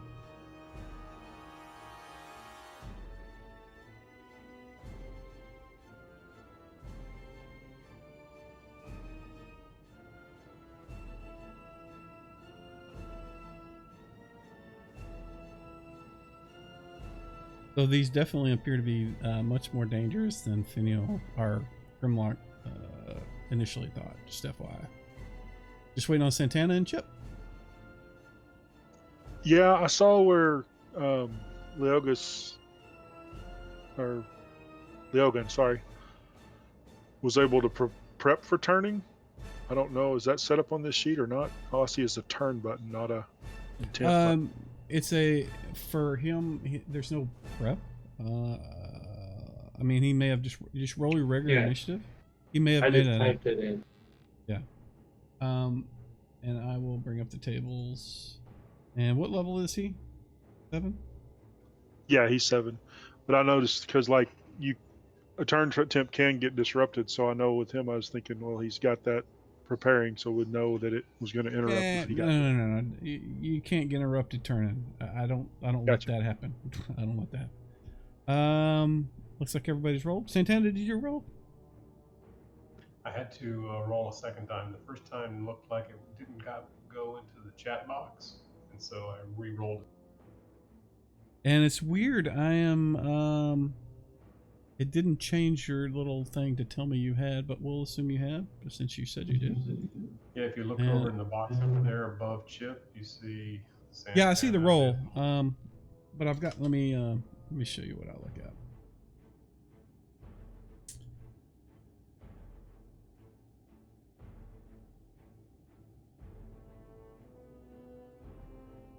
Paste this in the. Oh, don't say that, Robbie. Now I want to get some.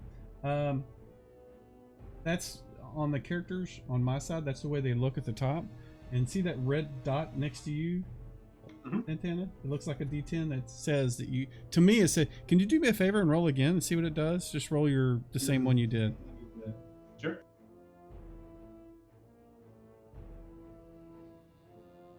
That is weird. It's Roll the not. exact same thing. Yeah. Let me. I want to roll it manually for you because this is irritating me. Don't know. That is weird. It's not resetting that thing. Bug. Got to figure it out. Sorry. I'll ignore it now. So you can have the good initiative. All right, William, you're going first. You going to swing at the Wraith again? Yeah, but realizing my longsword's ineffective, I want to, like, I guess right now, drop it and switch hands or whatever I need to do to take 2 swings with the short sword, if that makes sense. Right. So since you are basically with your talents, your skills, you are ambidextrous. So you can just say, my main hand now is my short sword, and not have to switch. That's, gotcha. Okay. With the skills set you have, that's effectively what you do. So you can just say, all right, short sword's main, and you get 2 with that and 1 with off. So go for it.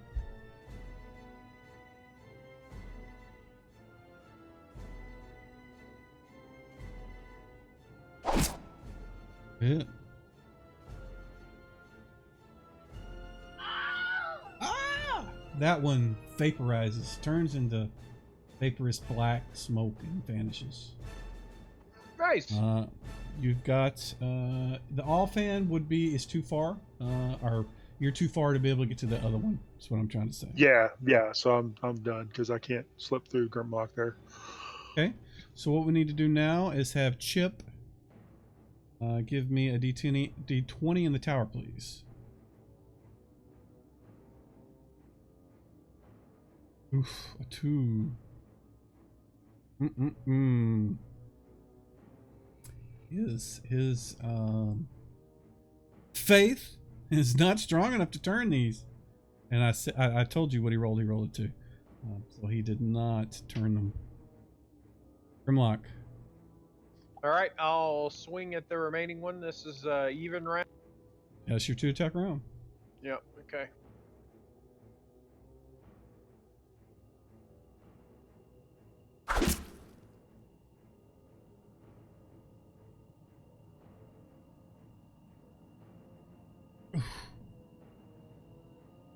Oh, hit again. There he goes.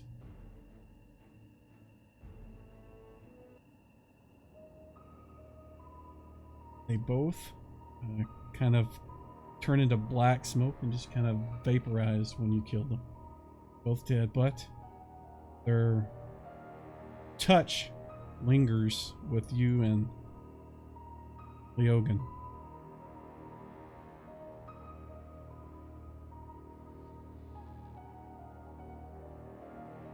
One second.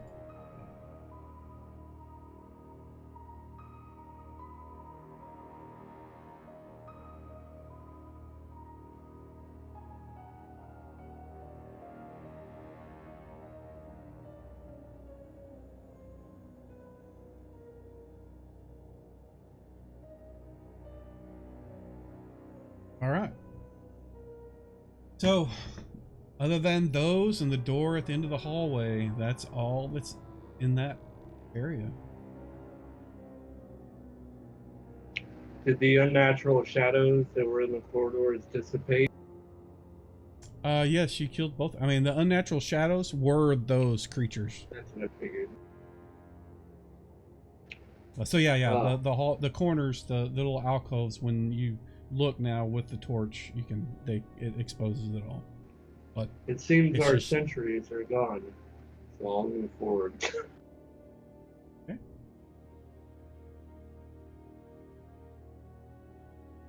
Gonna move down to the doorway down there. Yeah.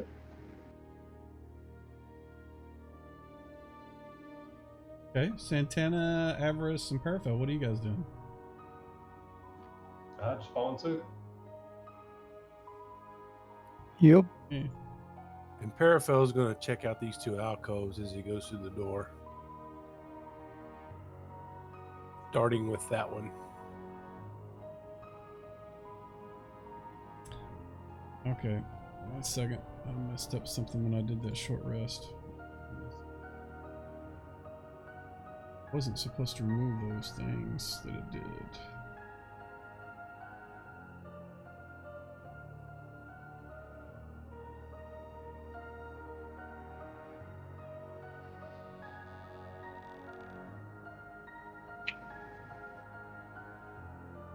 There we go. Yeah, they seem to have a duration attached to them. Yeah, they shouldn't. Oh, dad burn it. Some of them do, some of them don't. And some of them actually are visible and they shouldn't be. So, I mean, you know what it is. Right. Let me fix that duration. Yeah, it just says level drain 1. Probably can't see it anymore now, can you? Well, I can see it on his icon when I mouse That's over it. Brilliant. There you go. That's brilliant. There we go. Yeah, I don't mind you seeing the icon, as long as it I can't doesn't- see it anymore. It's gone. Okay, cool. Yeah, that's the way it's supposed to be. I don't know why it... Maybe I didn't reload it after I set that, because I had to change some things there. Alright, and just FYI, I am house rolling level drain because it's really difficult to deal with in Fantasy Grounds.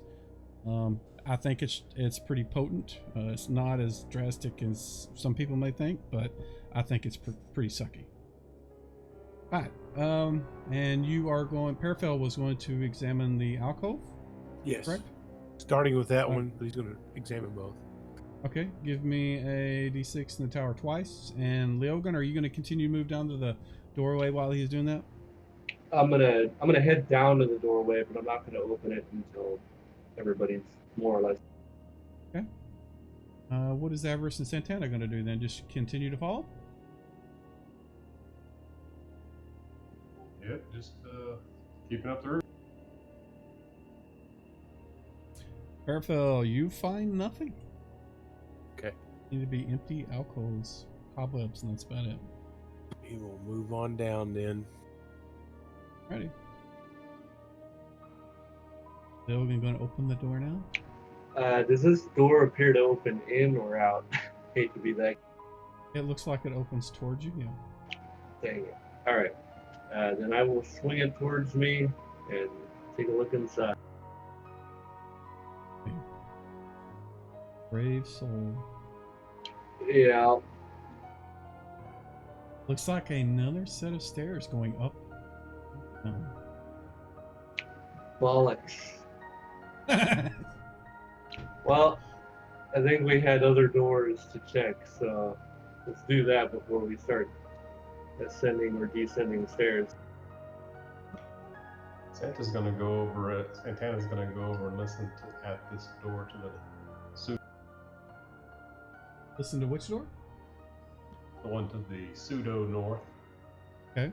Do you actually have a hear noise skill, or Yeah. I forget if bards get that? If you do, go ahead and throw it in the tower, please. Detect noise.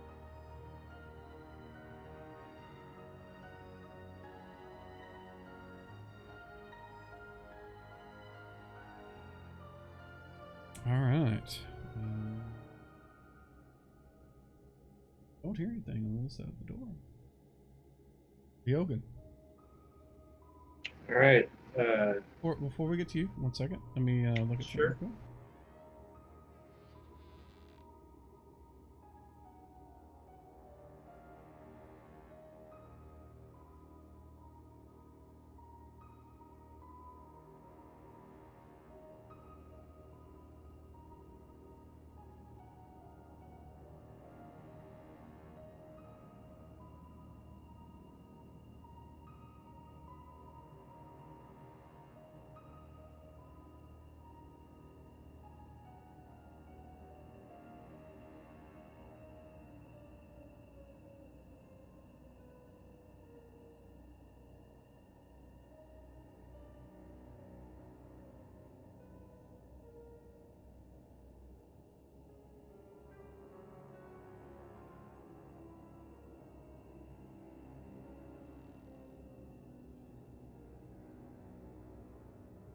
All right. So before you do anything with the door, I need you to give. Not gonna need to make a check. You can kind of see the cracks between the wall and the door jamb.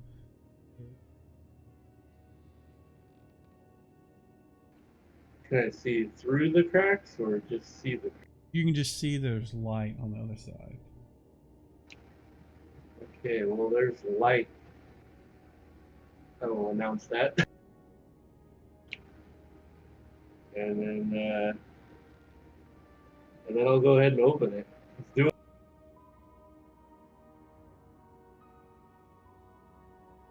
Unless anybody else has anything else they want to do before I reveal. Good. I'm Nope. just watching behind us.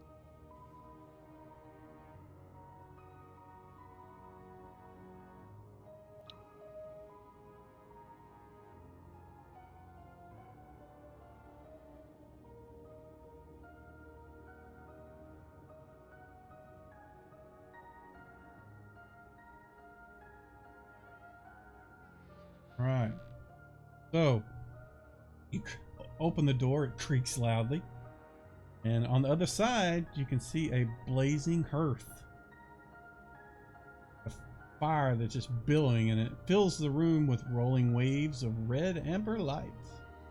Walls are lined with ancient books and tomes.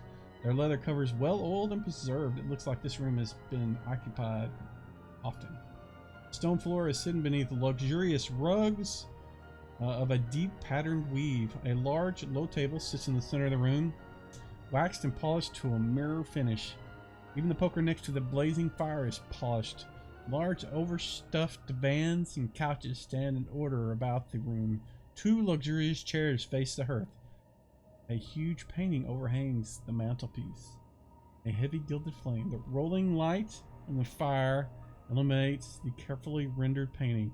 It is an exact likeness of Burgomaster's daughter, Rina Koliana, the one that the priest told you about. The painting is obviously centuries old, but the likeness is unmistakable. So that rug is kind of off center, but it does look like it ties the room together. The rug or the table is off center? He's throwing Big Lebowski references out there. That's the second one he's done. You're just Okay. not a Big Lebowski person. That's fine. I've seen it. I just don't remember it. Sorry. So there is a blazing fire in the hearth. Yep. Remembering the prophecies, he's going to take a really good hard look at this. At the hearth. So does it feel like it's a real fire? I mean, is it throwing it's heat? real. It's absolutely real. It's very hot. It's almost like a giant bonfire. It's pretty big. The fireplace is massive. Feels very toasty right where Santana and Everest are sitting. All right.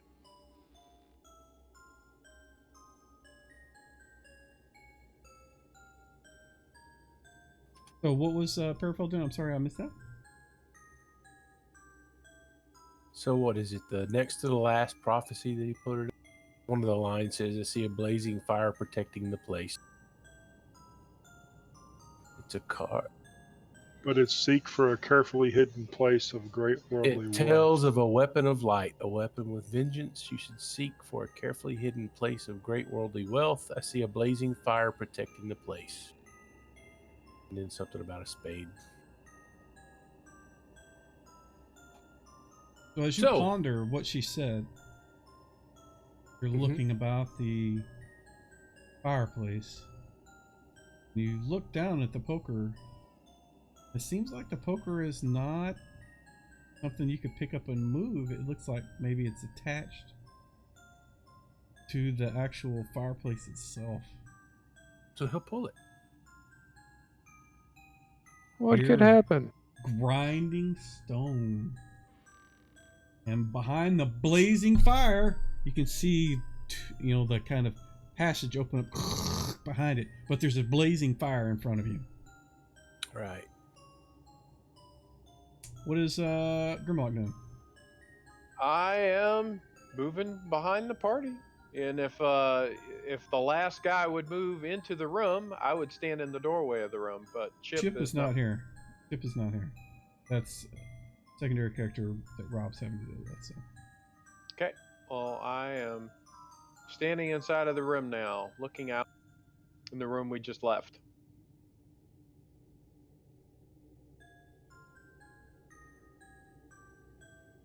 Alrighty. Anybody else? Put this fire out.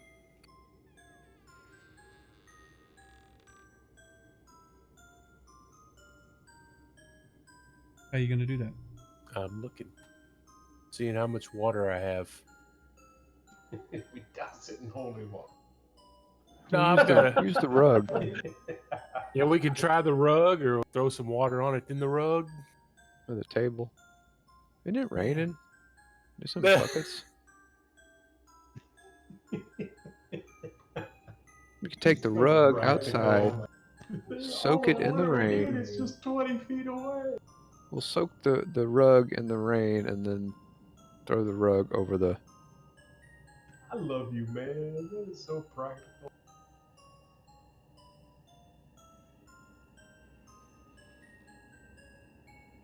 What was the plan?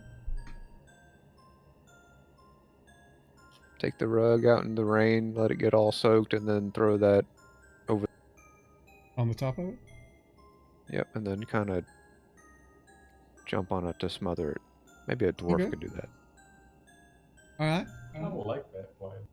I'll grab the rug and take it out in the rain, since I am not fazed by rain. Chip can create food and water. Even better.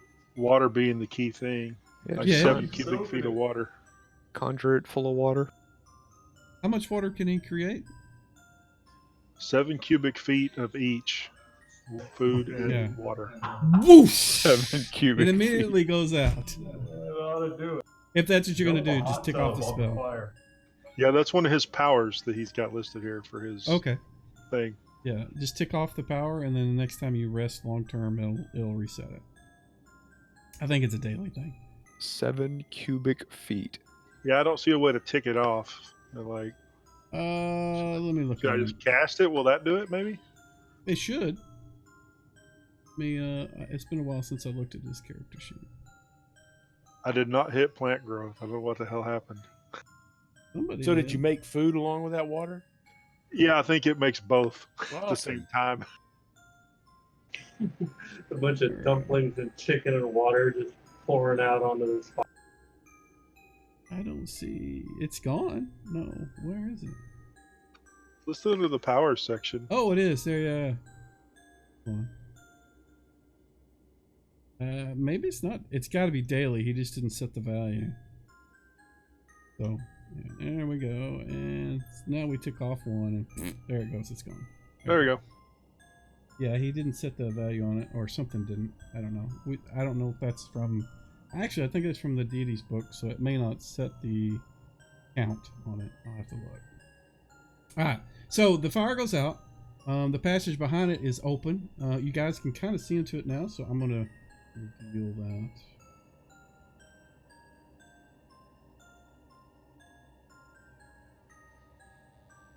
And I need to get to a page.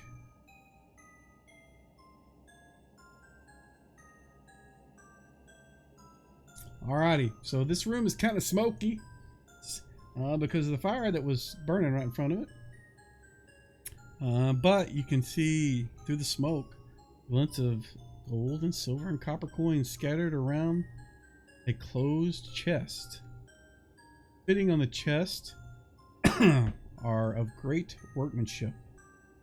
Let's see, attached to the east wall, which is this one, are 2 torch sconces. The southernmost sconce holds a torch with an intricate metal base. The other is empty. A skeleton of a man lies against the wall in broken plate armor. His right hand is on his throat while his left hand holds the matching torch from the empty sconce.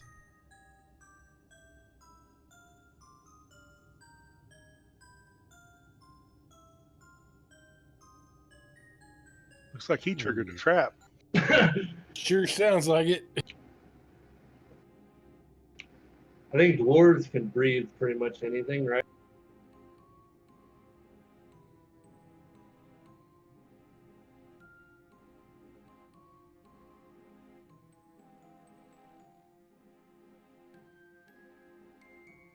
Plans, gentlemen. 1 second.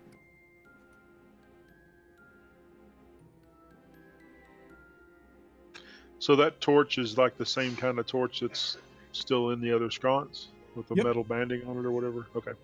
Indeedly do.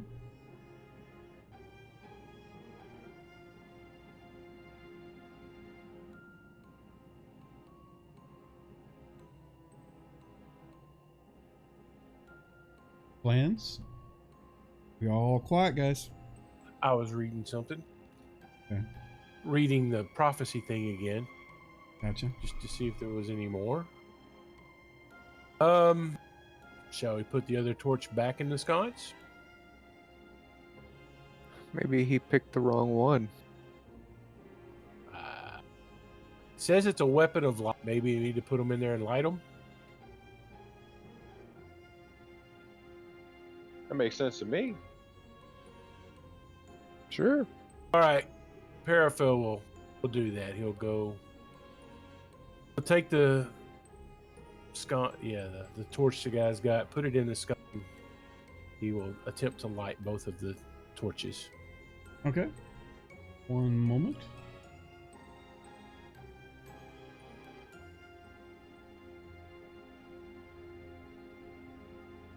Alrighty.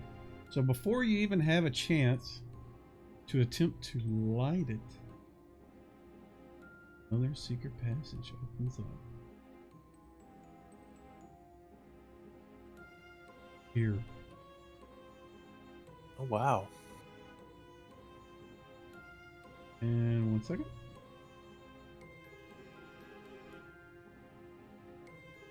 The ancient hall is choked with spider webs. Their dust forms hide the very walls and ceiling. The webs are broken by a single cleared path down the center of the room, like right through the middle. Don't go that way. And the hallway ends in a pair of, you can see, yeah, because it's clear in the middle, of some kind of gold bronze colored doors.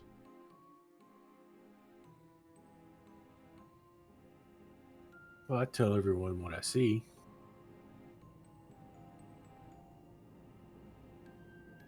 I'll Was come there- up in there. Was there anything else in this little secret alcove here? There The was one a you're chest, standing right? in?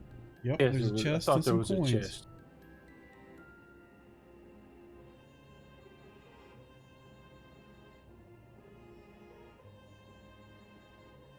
Does the chest appear to be locked? Yes, it is. It is the one that, let's see. Make sure I'm reading this right.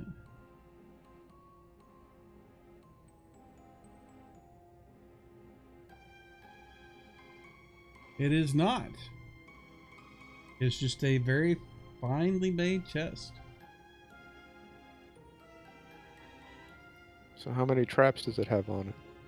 Enough to kill the dude that was trying to open it before.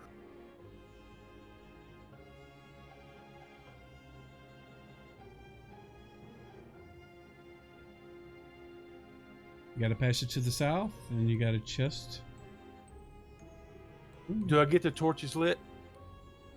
Oh, you can certainly light them, yeah. Yeah, he It's was not going to go ahead necessary and to light open them. up okay. Nothing changes. The passage still stays open. Scared me. Thought it made me go deaf. What does Santana want to do? Santana will scramble in after everybody. Just want to recall everybody that this looks like that fourth card prophecy. We have a dark shadow of evil cast over this place that we'll be fighting under its influence here. So whatever that means, if we get cursed or something, I don't know. Parafel will pull a torch out, light it off one of these others, and go in and start burning off cobwebs. Okay. Yeah, the other side from the Ogun. Okay. I'll do the same on this side. Alrighty. There is nothing but a wall behind them. No other doors or exits. Make it all the way down to double doors at the end, and they are indeed brass. Or bronze, sorry. Any writing or anything on them? Let's see. They are a pair of highly ornate doors. Again, they look like the silver door that you guys seen earlier. It's trees and leaves and ravens. It's kind of got the same motif that's been elsewhere in the castle.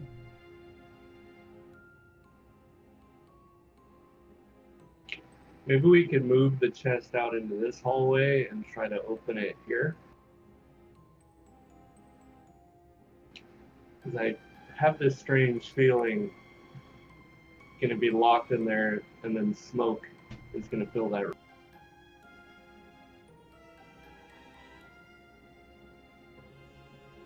Yeah, I can see if is the chest, like, can I move it? I'll try to just like move it a couple inches on the floor, see if it shifts or if it's like stuck or whatever. Okay. You kind of pick it up and lift up like an edge and shove it. And as soon as you do, you hear this psh, this green gas fills up the chamber. And I need... let's see. Whose idea was that? I need all of those that are in the room, except for Avarice and Santana. You guys can hold off. I need Grimlock, Willem, and Chip, all to save versus. What is it? Poison. In the tower or in the open? You can do it in the open. Wow. That is a dwarf that failed. I know, he always fails the poison What checks. the hell? He did it twice previously. Alright, William's good. And Chip. Chip better save. He's the same. Okay. Now I need Avarice to give me a percentile. First. Or I can do it for you. I'm looking for it. Right click the 10-sided, and then there's a percentile version of it in the wheel. Yeah. Alright. The gas does not affect you. Santana, give me a percentile as well.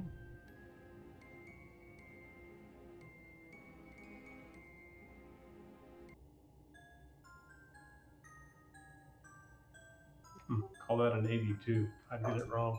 An 82. Alright, now give me a save versus poison then.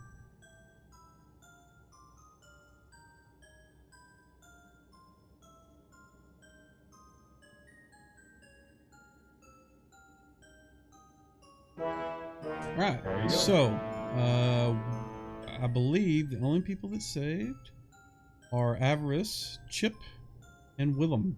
Everybody else falls to the ground and begins to snore very loudly.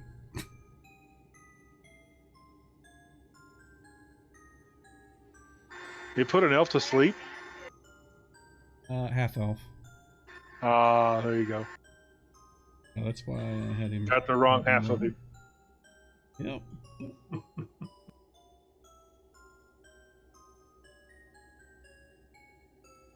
All right, I'm gonna go open the chest. You open it up. Inside of it, you see gold, silver, and copper. Mostly copper. Sit down and count it out. You certainly can if you would like to. The room Yeah. is filled with snores from a dwarf, a halfling, and a half elf. Yeah. Is the stuff still lingering? No, it dissipated almost immediately. Alright, I'm gonna drag the sleeping people out of the room. Yeah, I'm gonna help him. Okay. Who the hell else fell asleep? Oh, the Santana. I'll help Avarice with the chest, looking through it, make sure there's nothing hiding in the bottom of it. Poke Okay. around and So stuff I'm that gonna points put out, false what bottom, you that kind of stuff. what you find in there. I will put it in parcel list. It's a lot of copper. You guys sit there and count it out. It's a 2,000 copper, 100 silver, and 50 gold. Let's see. And this skeleton wearing the plate mail, that plate mail is worthless, right? It's broke beyond repair or beyond Yes, use. broken. Yeah, it said broken plate. Yeah. No weapons evident on him. No. Does not. In fact, he looks to be just wearing a broken plate and maybe a rotting shirt, and that's about all that's left of it. There's no boots. Somebody stole his boots? Hmm. Damn thieves. Well, in response to being dragged out of the room, I'm gonna drool a little. Yeah, I'll try to lightly smack these guys in the face, see if I can wake them. Smacking them around? Which one? We'll start with the dwarf. I know they sleep the hardest. Oh, you smack him around and he kind of comes to. Like, whatever it was is not going. I mean, if it's not like just something that makes you go to sleep. You know? Yeah, so you can suffocate on all the smoke. Or All right, somebody I'll can do- come by and suck your blood. That too. Alright, I'll smack around Santana's a little lighter. And I'll take my gauntlets off too. Okay. Yeah, so Santana also wakes up. He seems to be groggy, kind of drugged sleep, but he's awake. It's like he's been up for a long time and he's just kind of tired. You don't want to Slash me sleep away. here, boys. Mom, leave me alone. Wake up! Alright. After these two are awake, I'll head down to the bronze doors down. Right.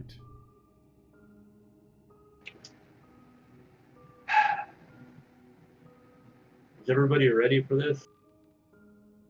Yeah, I'll come down there and join you at the doors. Alright. I don't Arrow think knock. anything's coming through the fireplace. What is Santana doing? Sorry. Arrow knocked. Parafel and Avarice? I'll move on down. I take We it we don't behind hear anything at the door. Nobody's listened yet. I Wanna will listen? listen. I'll knock an arrow as well.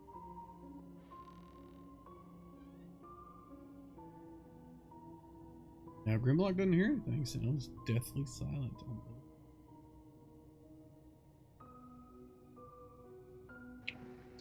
Alright.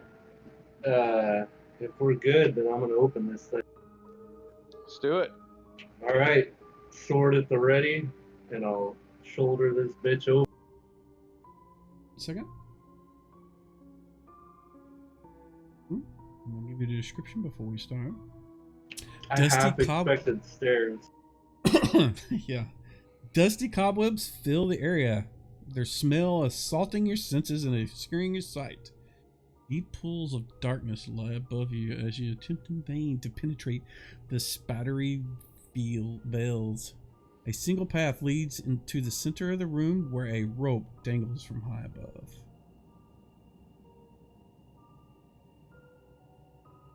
Okay, so there's a hole above us with a rope coming out of it. Yep. Is that right? Yep. Okay. I will walk in the room and grab the rope. Do I see anything else of note in other Just than the is that the cobwebs only and stuff? feature? Yeah, the Yeah, cobwebs okay. and okay. I will look up into the hole. Do I see anything up there? 1 second.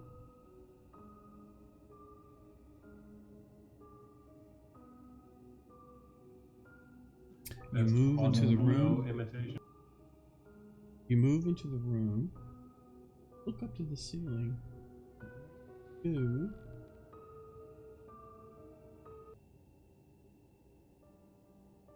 kind of notice the cobwebs are moving around a little bit, and suddenly several large, actually giant spiders leap out and catch you by surprise.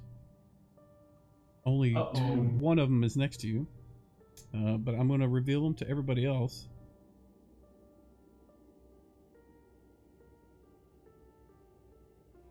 It's a good thing I have a lot of poison resistance. No way these spiders are gonna poison me. Spider number 4 surprised you. The other ones, we'll roll initiative. They're getting their he's getting his surprise right now, and then everybody rolls and we'll go. So, and that was what I was rolling behind the scenes. So, 1 second. Targeted. He's going to attempt to bite you. Ooh, nat 20. Oh, that's a save. That is not what it's supposed to do. Did it? Oh, let me look. Maybe I did that. Let's look that up.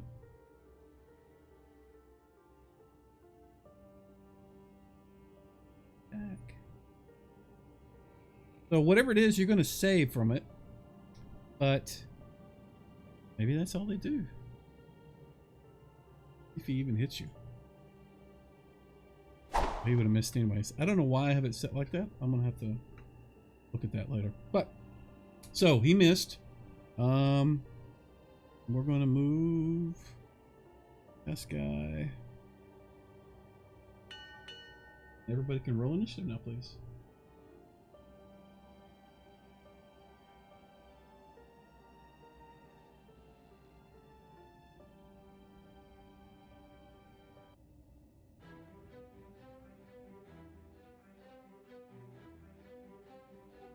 How do you feel about fireballs, Finial? I Oops, wrong one. Fireball. I actually I'm resistant to fire because of the axe that I wield. So Good there's thing. that. So I'm I'll at least have some protection against it. So I'm hearing fire away. Hey dude, have fun, bro. Roll it, Santana. Your initiative, please. If you've decided. I was trying to figure out what I was going to do here. Yeah, unfortunately, Santana has arachnophobia. He's gone through too many withdrawals and had too many crawly things that he's imagined under his skin. This is his critical weakness. Is this Okay. encounter crowdsourced?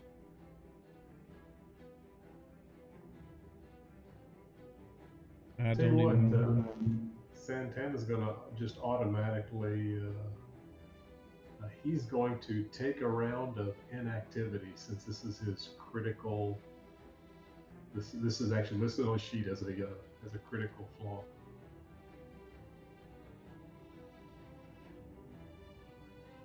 Okay. So just roll standard in it from your front page, and we'll call it that. Okay.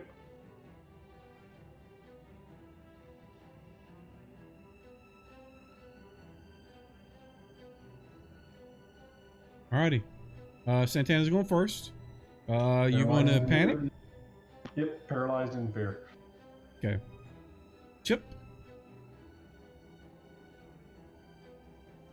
He's gonna move in and attack if he can. I can only move half my move though, right? Yep.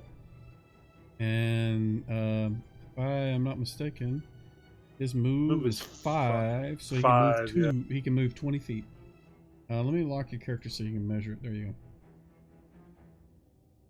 Keep in mind the spiders are coming down from the ceiling. Okay, so Let's right move there, there. and then he can. Yeah. Yeah, then he Yeah, can he can swing hit at that that. Yep. That one's on the ground next to Grimlock.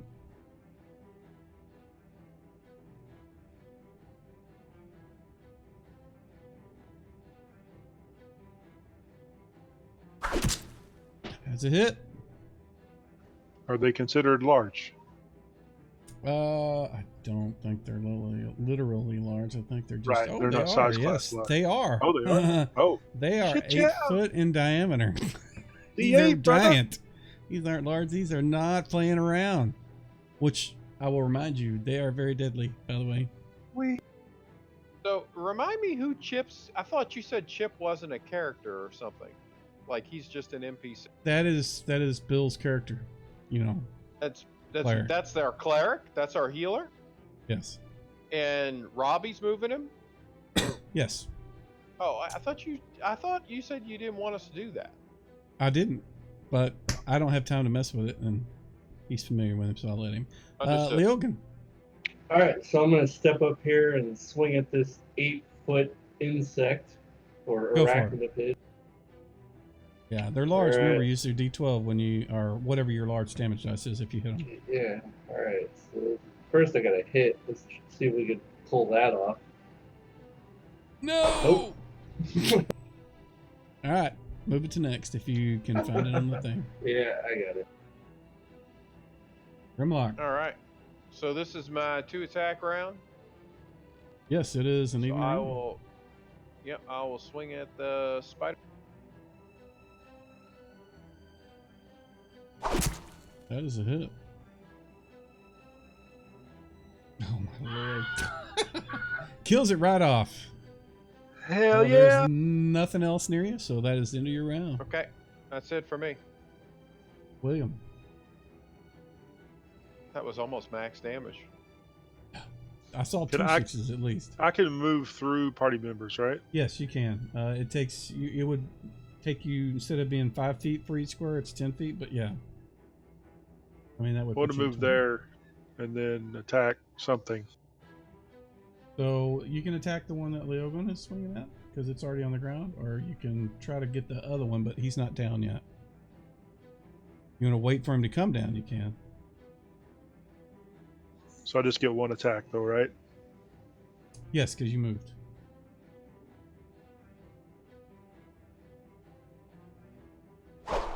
That's a miss.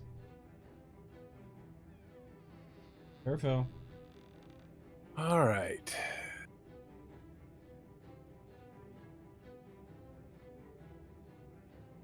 Move to there and support.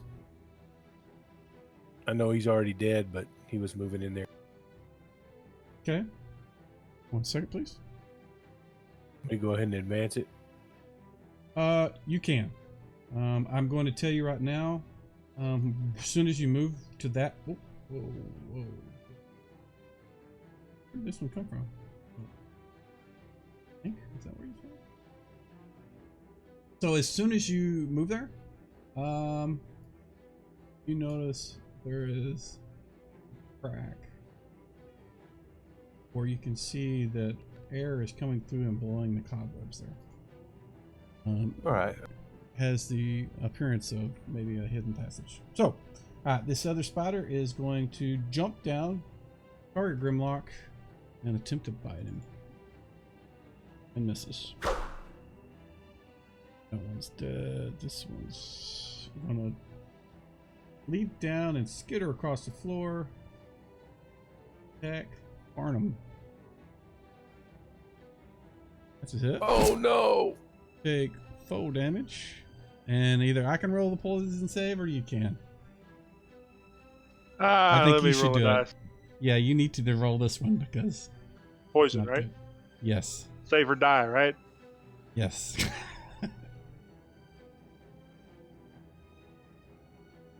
Oh! Oh, there it is. Let me tell you. Talk about failing a save. All right. Willem falls over. You can definitely tell from the bite. There's venom just all over the bite wounds, and the spider has just kind of crawled over the top of it. That said, I think Chip may be able to do something about the poison at some point, but that was his action. Number 2 is going to bite Leogan. Miss. Lastly, this guy is going to jump down and attack Leogan again. The other one. He misses. Avarice. All right, can I get a shot on something from here? No. I mean, not a clean shot. In front of you is Leogan, and in front of him is the spider that's on the ground. Grimlock has one in front of him, but they're not tall, they're wide. So you got people in your way. If you want to take a -4 shot to either 5 or 3, you can. A single shot. Would it help if I moved into the room? It depends on where you move. You're certainly within line of sight for magic missile. What if I move like there? You can move. Just remember, you can't move and shoot a bow. Yeah, that's fine. I'll just move there, and then next turn I'll.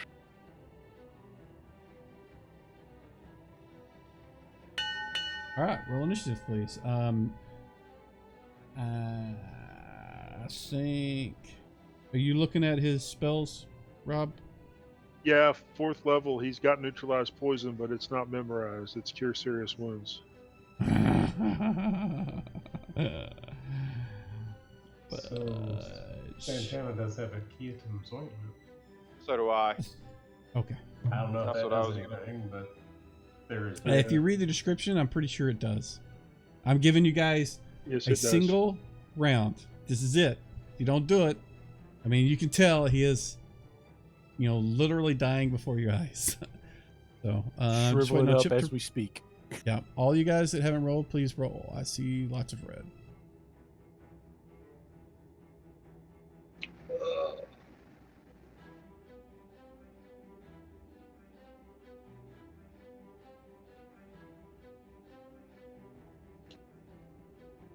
Alrighty. And I gotta figure out why it doesn't show. Alright, Leogan. You got 2 spiders on you.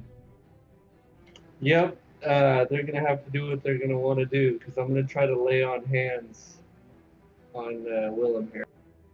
Okay, you know he's poisoned, and you know lay on hands doesn't do anything to poison. Yep.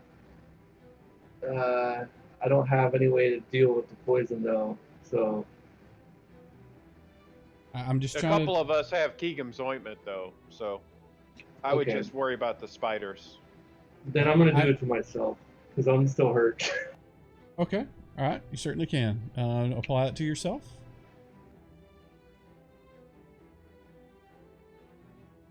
I think if you can just drag and drop it on top of yourself without changing your target, unless you just really want to.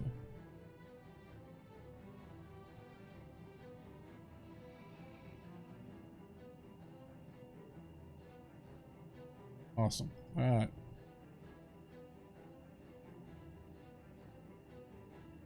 Is that a 5-foot step, and then I can attack Spider 5? Yes, you're still moving, so you only get 1, but yeah. He only gets 1 anyway.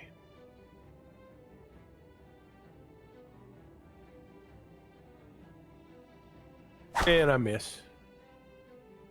All right, next. Santana. Santana screws up enough courage to retrieve the Keatum's ointment and slap it into Avarice's, the small of his back, saying, "Use this." Good move. So what we'll do is you can just, if depending on what Avarice does, if he does use it, you can do the rolls and everything because it's on your character sheet. I don't want you to have to transfer it. Grimlock. Okay, well, I hear them shuffling around ointment behind me, so I'm gonna worry about the spiders. I'll target Spider Giant 3. Yep, that's the one that's crawling all over William. Swing at him. Go for it. That's a hit.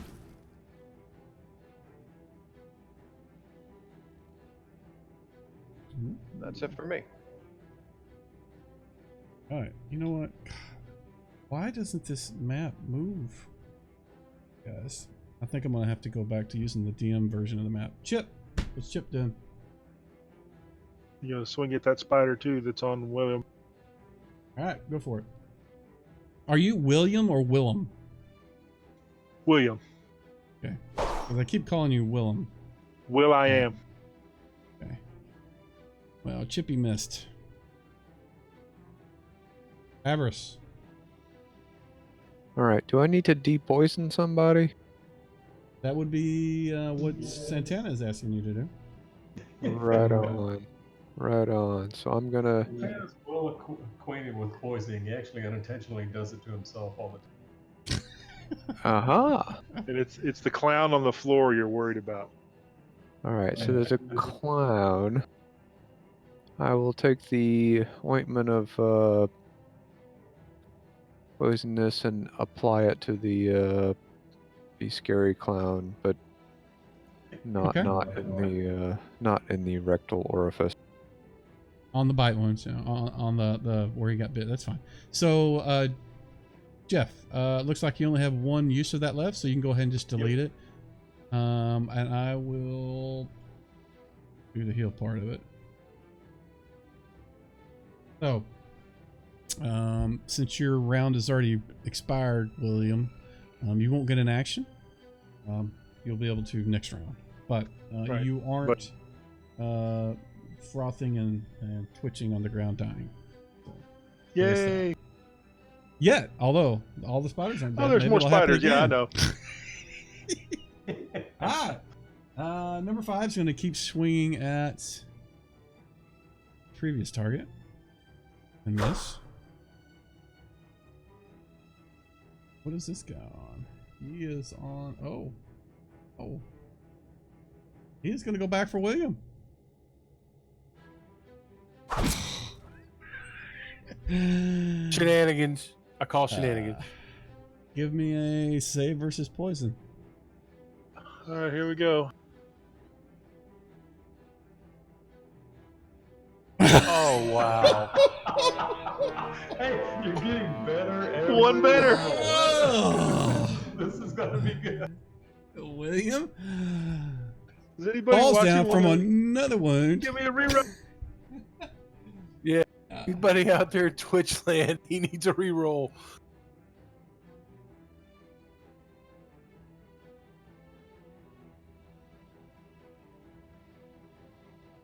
There is no viewers. That's how good you guys are.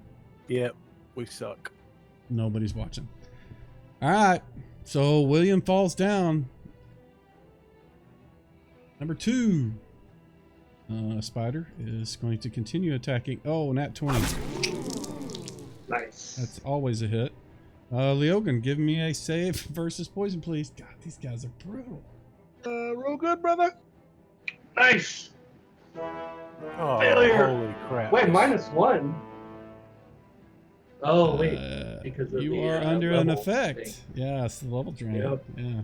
The Does level 9 would normally just, save you? A 9 would normally save me. Oh yeah, target 9. Oh, that sucks. Wow. Number 1. Yeah, normally he would go for Iliogan, but his buddy is chewing on your face. So he's gonna move over to here. Change targets to Grimlock, and that'll be his next round. Roll initiative, please. So, in all seriousness, you guys want a fireball?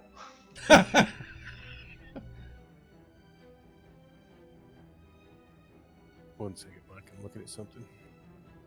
Your thing.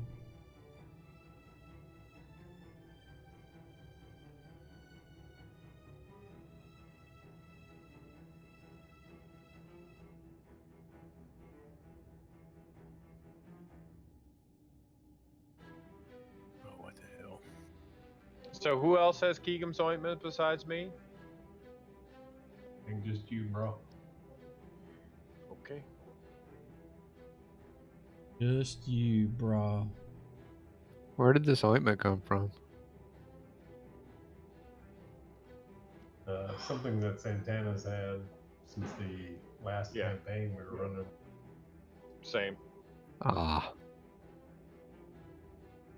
Oh, Chip's Alrighty. got something. Elixir of health. What does that do? So we got 2 targets that are down, though. Cures blindness, deafness, disease, feeble-mindedness, insanity, infection, infestation, poisoning, and rot. Oh wow, there you go. Does not heal wounds or restore hit points lost, but imbibing the whole potion will cure all. Imbibing half will cure any 1 or 2 of the listed ills DM's choice. Okay. Santana. Santana? Santana Yes. casts sleep. How's your initiative 9 and you are at your initiative is not changing. Something's weird. That's why it's not. Yeah, you shouldn't be going at 2. Because your roll is 9. I don't know, dude. I just grabbed the little +1 under the initiative and threw it in the little box over there. You're Yeah, obviously it's not- doing it wrong. No, It it's must not be my you. old initiative. Because it's not Yeah, you changing can your see initiative. Yeah, you can see it's loading up in there just fine. In the chat Yeah, box. it's just setting it. Your initiative stays at 2 no matter what. Yeah, it must have something to do with the way I imported that. Anyways, so yeah, you wouldn't be going, but I'm gonna let you go. So what were you doing? Casting sleep, targeting spiders. Okay, go for it. That's a So let's 2d4. see. Spell effects 2d4 hit dice of monster. Yeah. So first thing you do is go ahead and click the cast button so the spell is used. Okay, cast button. I mean, do that. Oh, cast button. Cast button. And you got 5 hit dice of them. So where are you centering it on? Let's see. I think the spell says that they have to be within so many feet of each other. So I'll Right, cast but it where are on you the, centering it? On the back wall there. Yeah, cast it on the back. All right. So the nearest target. Which one is the nearest target for you? Just point it out to me, or name it. 1. All right. So put the effect on 1. On Spider Giant 1. Did Okay. that work? That was the one that fell asleep. That's the amount of hit dice that you were able to affect. The other ones are not enough. You don't have enough to sleep any of the others. Okay. Alrighty, and next is Avarice, who was casting Magic Missile. yeah. Target and use it. Number 3 looks like to be the most damaged at this juncture. And you are level what? 5. 5, so you get 3. Yeah. Click the cast button so it's used, and then just drag and drop the D4 plus 1 3 times on your target or targets.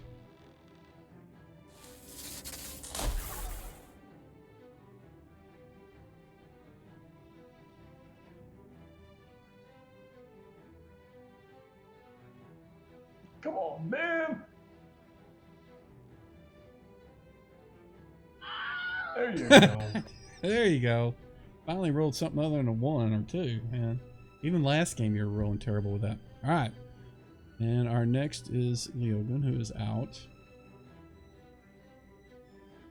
He's seizing on the ground. William is doing the same. Parafel, what you doing? I'm going to attempt to kill giant spider number 5. Go for it.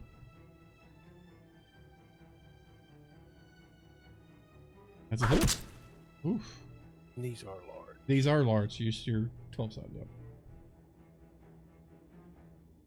Wait, let me read something real quick.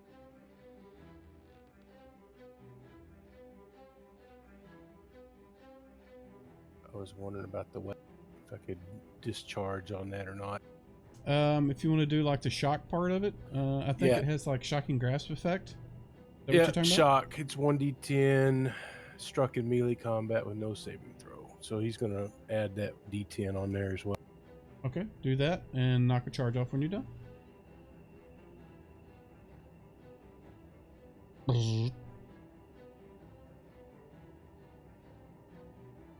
Wow, that didn't even say damage lightning. I'll have to fix that. It just says lightning. Did it actually put it on the... No, the damage should have like, it should say like lightning damage. Oh, it didn't even do damage at all. Hold on. Look at the character sheet. Actions. Yeah, probably. Powers.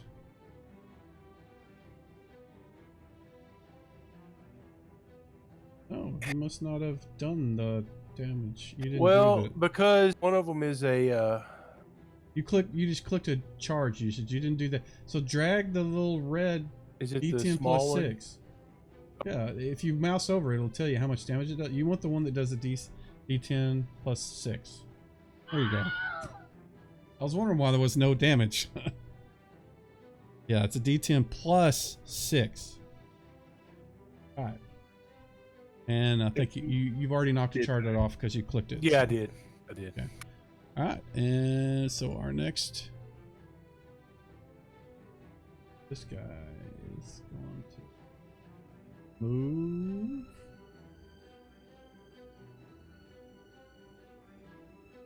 Crawl over the wall and go over to here and then target the shorty. That is his action. Water giant number 1. He Sleep, right? Sleeping. He is. Let me untarget who he has targeted. And Grimlock. Well, Grimlock's got 2 dead spiders and a sleeping spider around him, and he's got a brother in arms frothing on the ground behind him. So he's going to grab the Keegum's ointment and slather it all over him in an attempt to pop him up again. Okay. Go ahead, and I don't know how many uses of that you have, but let's see. Oh Sure, yeah, it you've says got it somewhere, right? Yeah, it does. It looks like Yeah, you there have it is. 3 more. So just tick off a use. And William is no longer bleeding to death. I think he's at max health. Maybe he's not. If the healing effect goes again, it'll probably heal that 4 or 5. There you go. All right. I'll And so pass. next is Chippy. And I assume Chippy's going to pour at least part of the elixir down Leogan. Yes, like half of that potion down his. Okay. Yeah, it'll definitely cure, and I will let it be of choice or whatever's affecting him. And obviously, he's only affected by poison right now, so it won't heal him. And But bad luck. it will remove the poison. Sorry. Excuse me. All right. Now then, new round. Roll initiative. Leogan and William, both of you guys can roll initiative this round.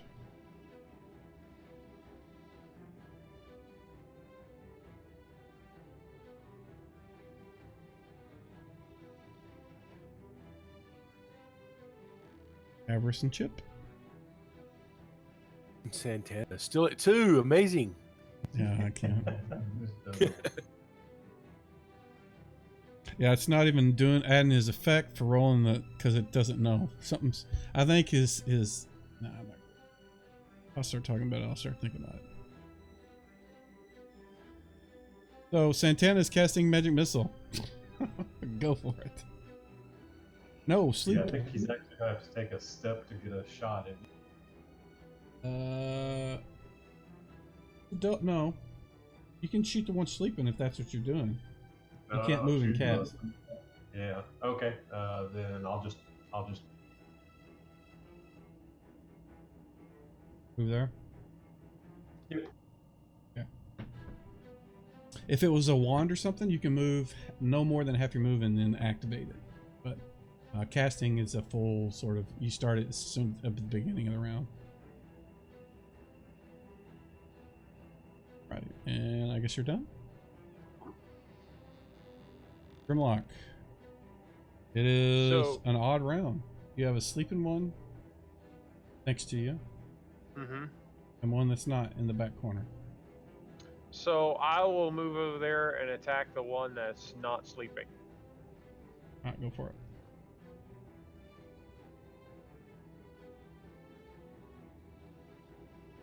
That's a miss. Oh, advance turn. William. At least that wasn't a save. Yeah, I hear you. You doing the same thing, moving over? Well, I can't get to the one in the corner. Yeah, you got Chip in the way. Is that what you wanted to do? Well, I could. I was going to go kill the guy down there sleeping either way, but I'll go the guy still. If that's what you want, you have him targeted. I just assume you're moving over there. That's just from a while ago before I, died twice. There you go. You go where you want to go. I was moving where I thought you wanted to go just to kind of advance it. I want to step that way on the body of that one and then swing. Yeah, you automatically hit, and it would be critical, and you are, I forget what it is. I think it's max damage or something, but just, what are you using, the longsword? Yeah, the longsword. So, click to drag the damage, and then right click on it, and then drop it on him. I'm sorry, say that again. Click and drag the damage, but before you drop it, right click once and then drop it, and it'll double your damage dice.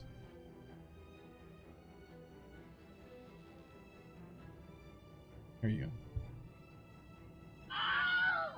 There we go. Wow, that was a delayed scream. Ah, Chippy. Okay, he's going to swing at giant 2 there. Okay, go for it.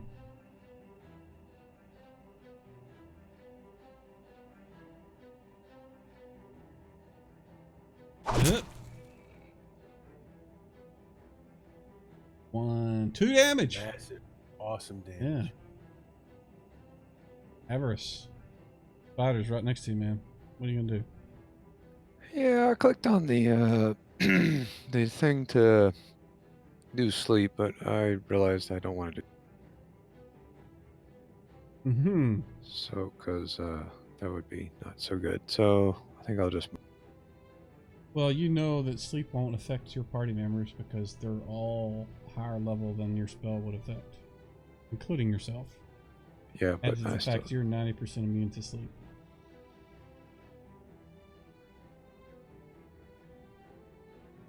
What are you doing? Yeah, I just want to move. If you move away from him, he's going to get a free attack on you. They do that in 2E? Yep. Alright, I'll just hit him with a stick then. Okay, swing staff.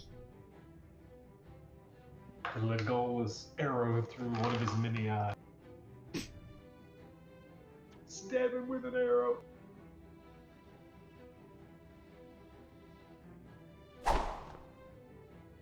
Not bad. Almost got him. Alright, Parafel.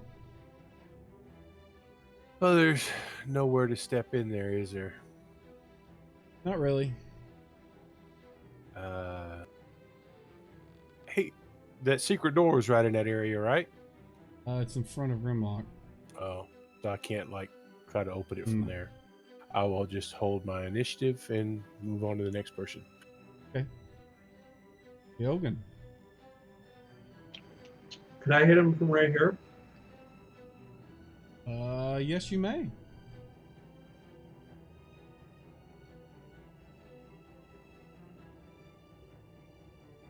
Yeah. All right, then I will step over here and try to end this thing. Go for it. Get a hit. Not Not today. with that. All right, Spider has got 4 people. We're gonna roll a d4. Number 1 is Yogan. Number 2, oh look, it's Avarice. That's Oh, here we go. oh. Good I lord. rolled twice accidentally, but they both hit. All right, Avarice, give me a save versus poison. Hey, you hit me too. Yeah, he hit Chip the Monk as Got well. Chippy. Got both Wait a of them minute. targeted. Oh. Holy shit. That was a 1, a 2, and a 3 that got rolled for saves. He even has +2 to save for some reason. What is that from? Oh, the cloak. Oh, yeah, the cloak. Yeah. That's all right. Roll initiative, please.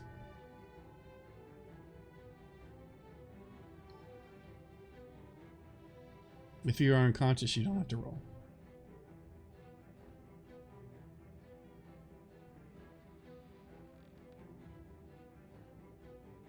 I wonder what would happen if I oh, your initiative changed. What did you do? No idea, dude. It changed, but it didn't still oh, that is Because he actually has an initiative of 2, but it changed it to 6. Alright, everybody rolled. Our first person is Chip. Okay. Would it be possible for me to step 5 feet over and then use the other half of this potion on Avarice? No, not get Just attacked. gotta do it from right here. Yeah. So okay, that's what I'm gonna do is get the rest of that potion into Avarice to counter that poison. It's gonna do the same thing as just moving away from him. He's gonna get a bite at you because you're He's exposed. gonna well, that's what it's gonna have to be. Okay, I will do that first. Talking about him. Or Chip could hand it to William. And he missed. Okay. All right. You give him the other half of the potion. You can delete it now.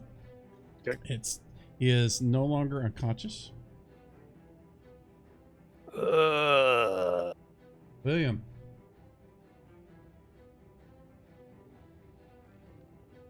God dang, you guys failed 4 times. Whew. William, what are you doing? Yeah, I can't. Could I stand over Avarice? I guess I can't.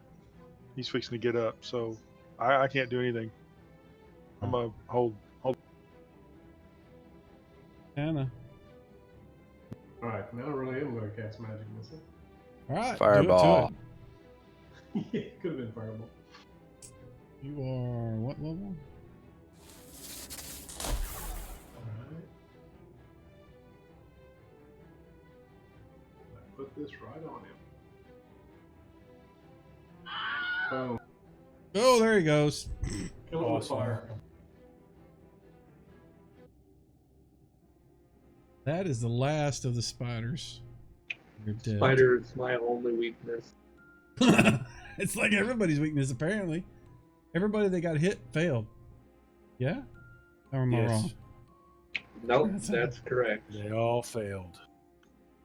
And this is proper old school poison. Yeah. Yeah, I'm trying not to not do it like it wasn't intended. So that's why it was the way it was. You know, normally I would have probably made it do damage instead of just outright killing you, but save or die. So, all right. So you guys end up killing all the spiders. Parafel's telling you there is a secret door right here. Yep, right beside Grimlock.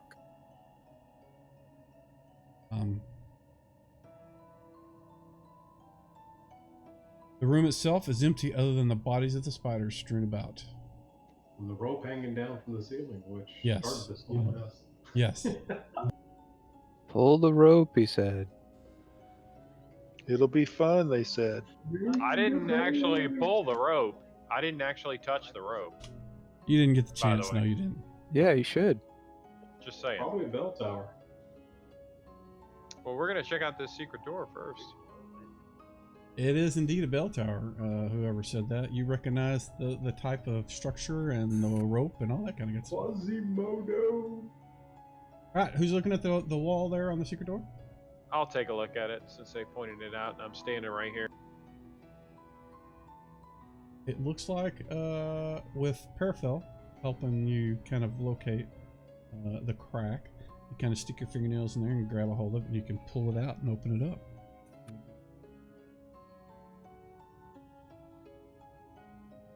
What are you gonna do? I'm opening it. All right.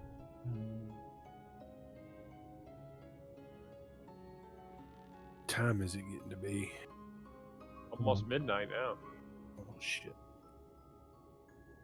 Work's Oh, gonna shit is suck right. tomorrow. Yeah, I didn't intend to run it this late, but I wanted to end it at a good point. And this is the perfect point right here. You get in the room, and it's covered in treasure, magical loot. Because you all know that spiders always have the loot. Oddly enough, it is covered in coins and various things. Let me check one thing.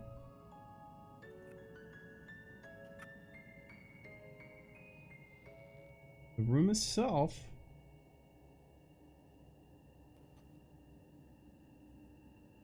you see coins strewn about. I mean, you haven't seen this many copper coins ever in one place. Same thing with silver and gold, even platinum strewn about the room on the corners. There's gems and jewels. There's even what looks to be a silver sword laying in the middle of the room, and three maces, all look to be made of the same sort of metal. Yeah, remember the prophecy. How about a bow? What about the prophecy? It tells of a weapon of light, a weapon with a vengeance. Seek for a carefully hidden place of great worldly wealth. So, any of these shine more than the others? Nobody's went into the room to actually look at them. It's just silver shiny that's metal. not my. I opened the door, but I'll say, hey, it looks like a bunch of treasure in here. If you guys want to go check it out, this is definitely not my. No, I'm not going in the room, man. Not in the room. You moved it. I didn't.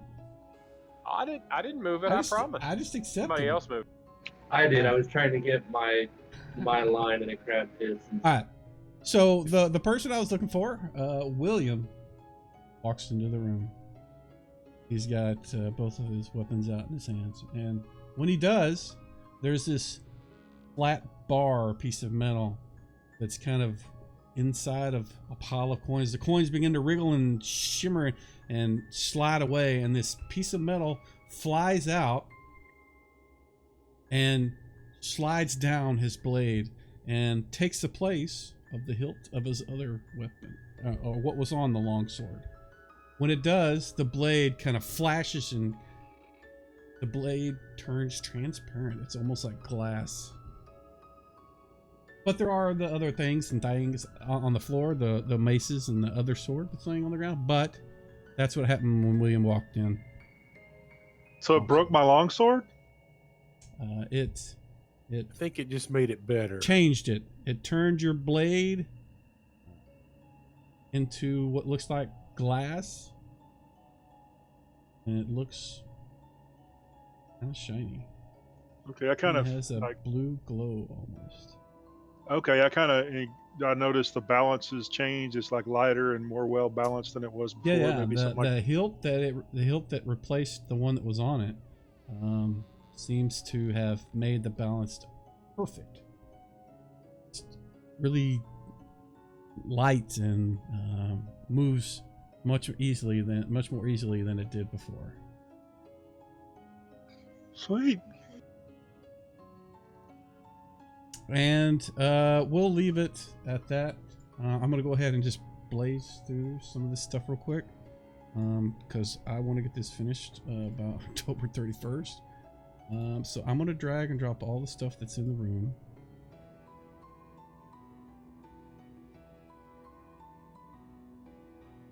There's And what Scroll you of can- Restoration in there. No scrolls. So there's all the coins. That's a shitload of coins. Good lord. Yeah. Wow. It's a massive 52,000? treasure. Well, Yeah. there was 2,000 from the previous find. You guys didn't actually put it in your character sheets. So there's gems and jewelry. There's one sword. And what I'm probably gonna do is depending on who gets the sword, because it just calls it a sword, I will make it a sword of whoever's carrying it. So if it's somebody that has a broadsword or a bastard sword or a longsword, it'll be that. We'll do that when we get back next week. But there are 3 maces. The maces and the longswords all seem to be made of the same metal, the same type. They all have the same kind of runes and everything on them. So when we come back, you guys can do what you need to with those. I'm gonna go ahead and stop the stream and come back to you guys.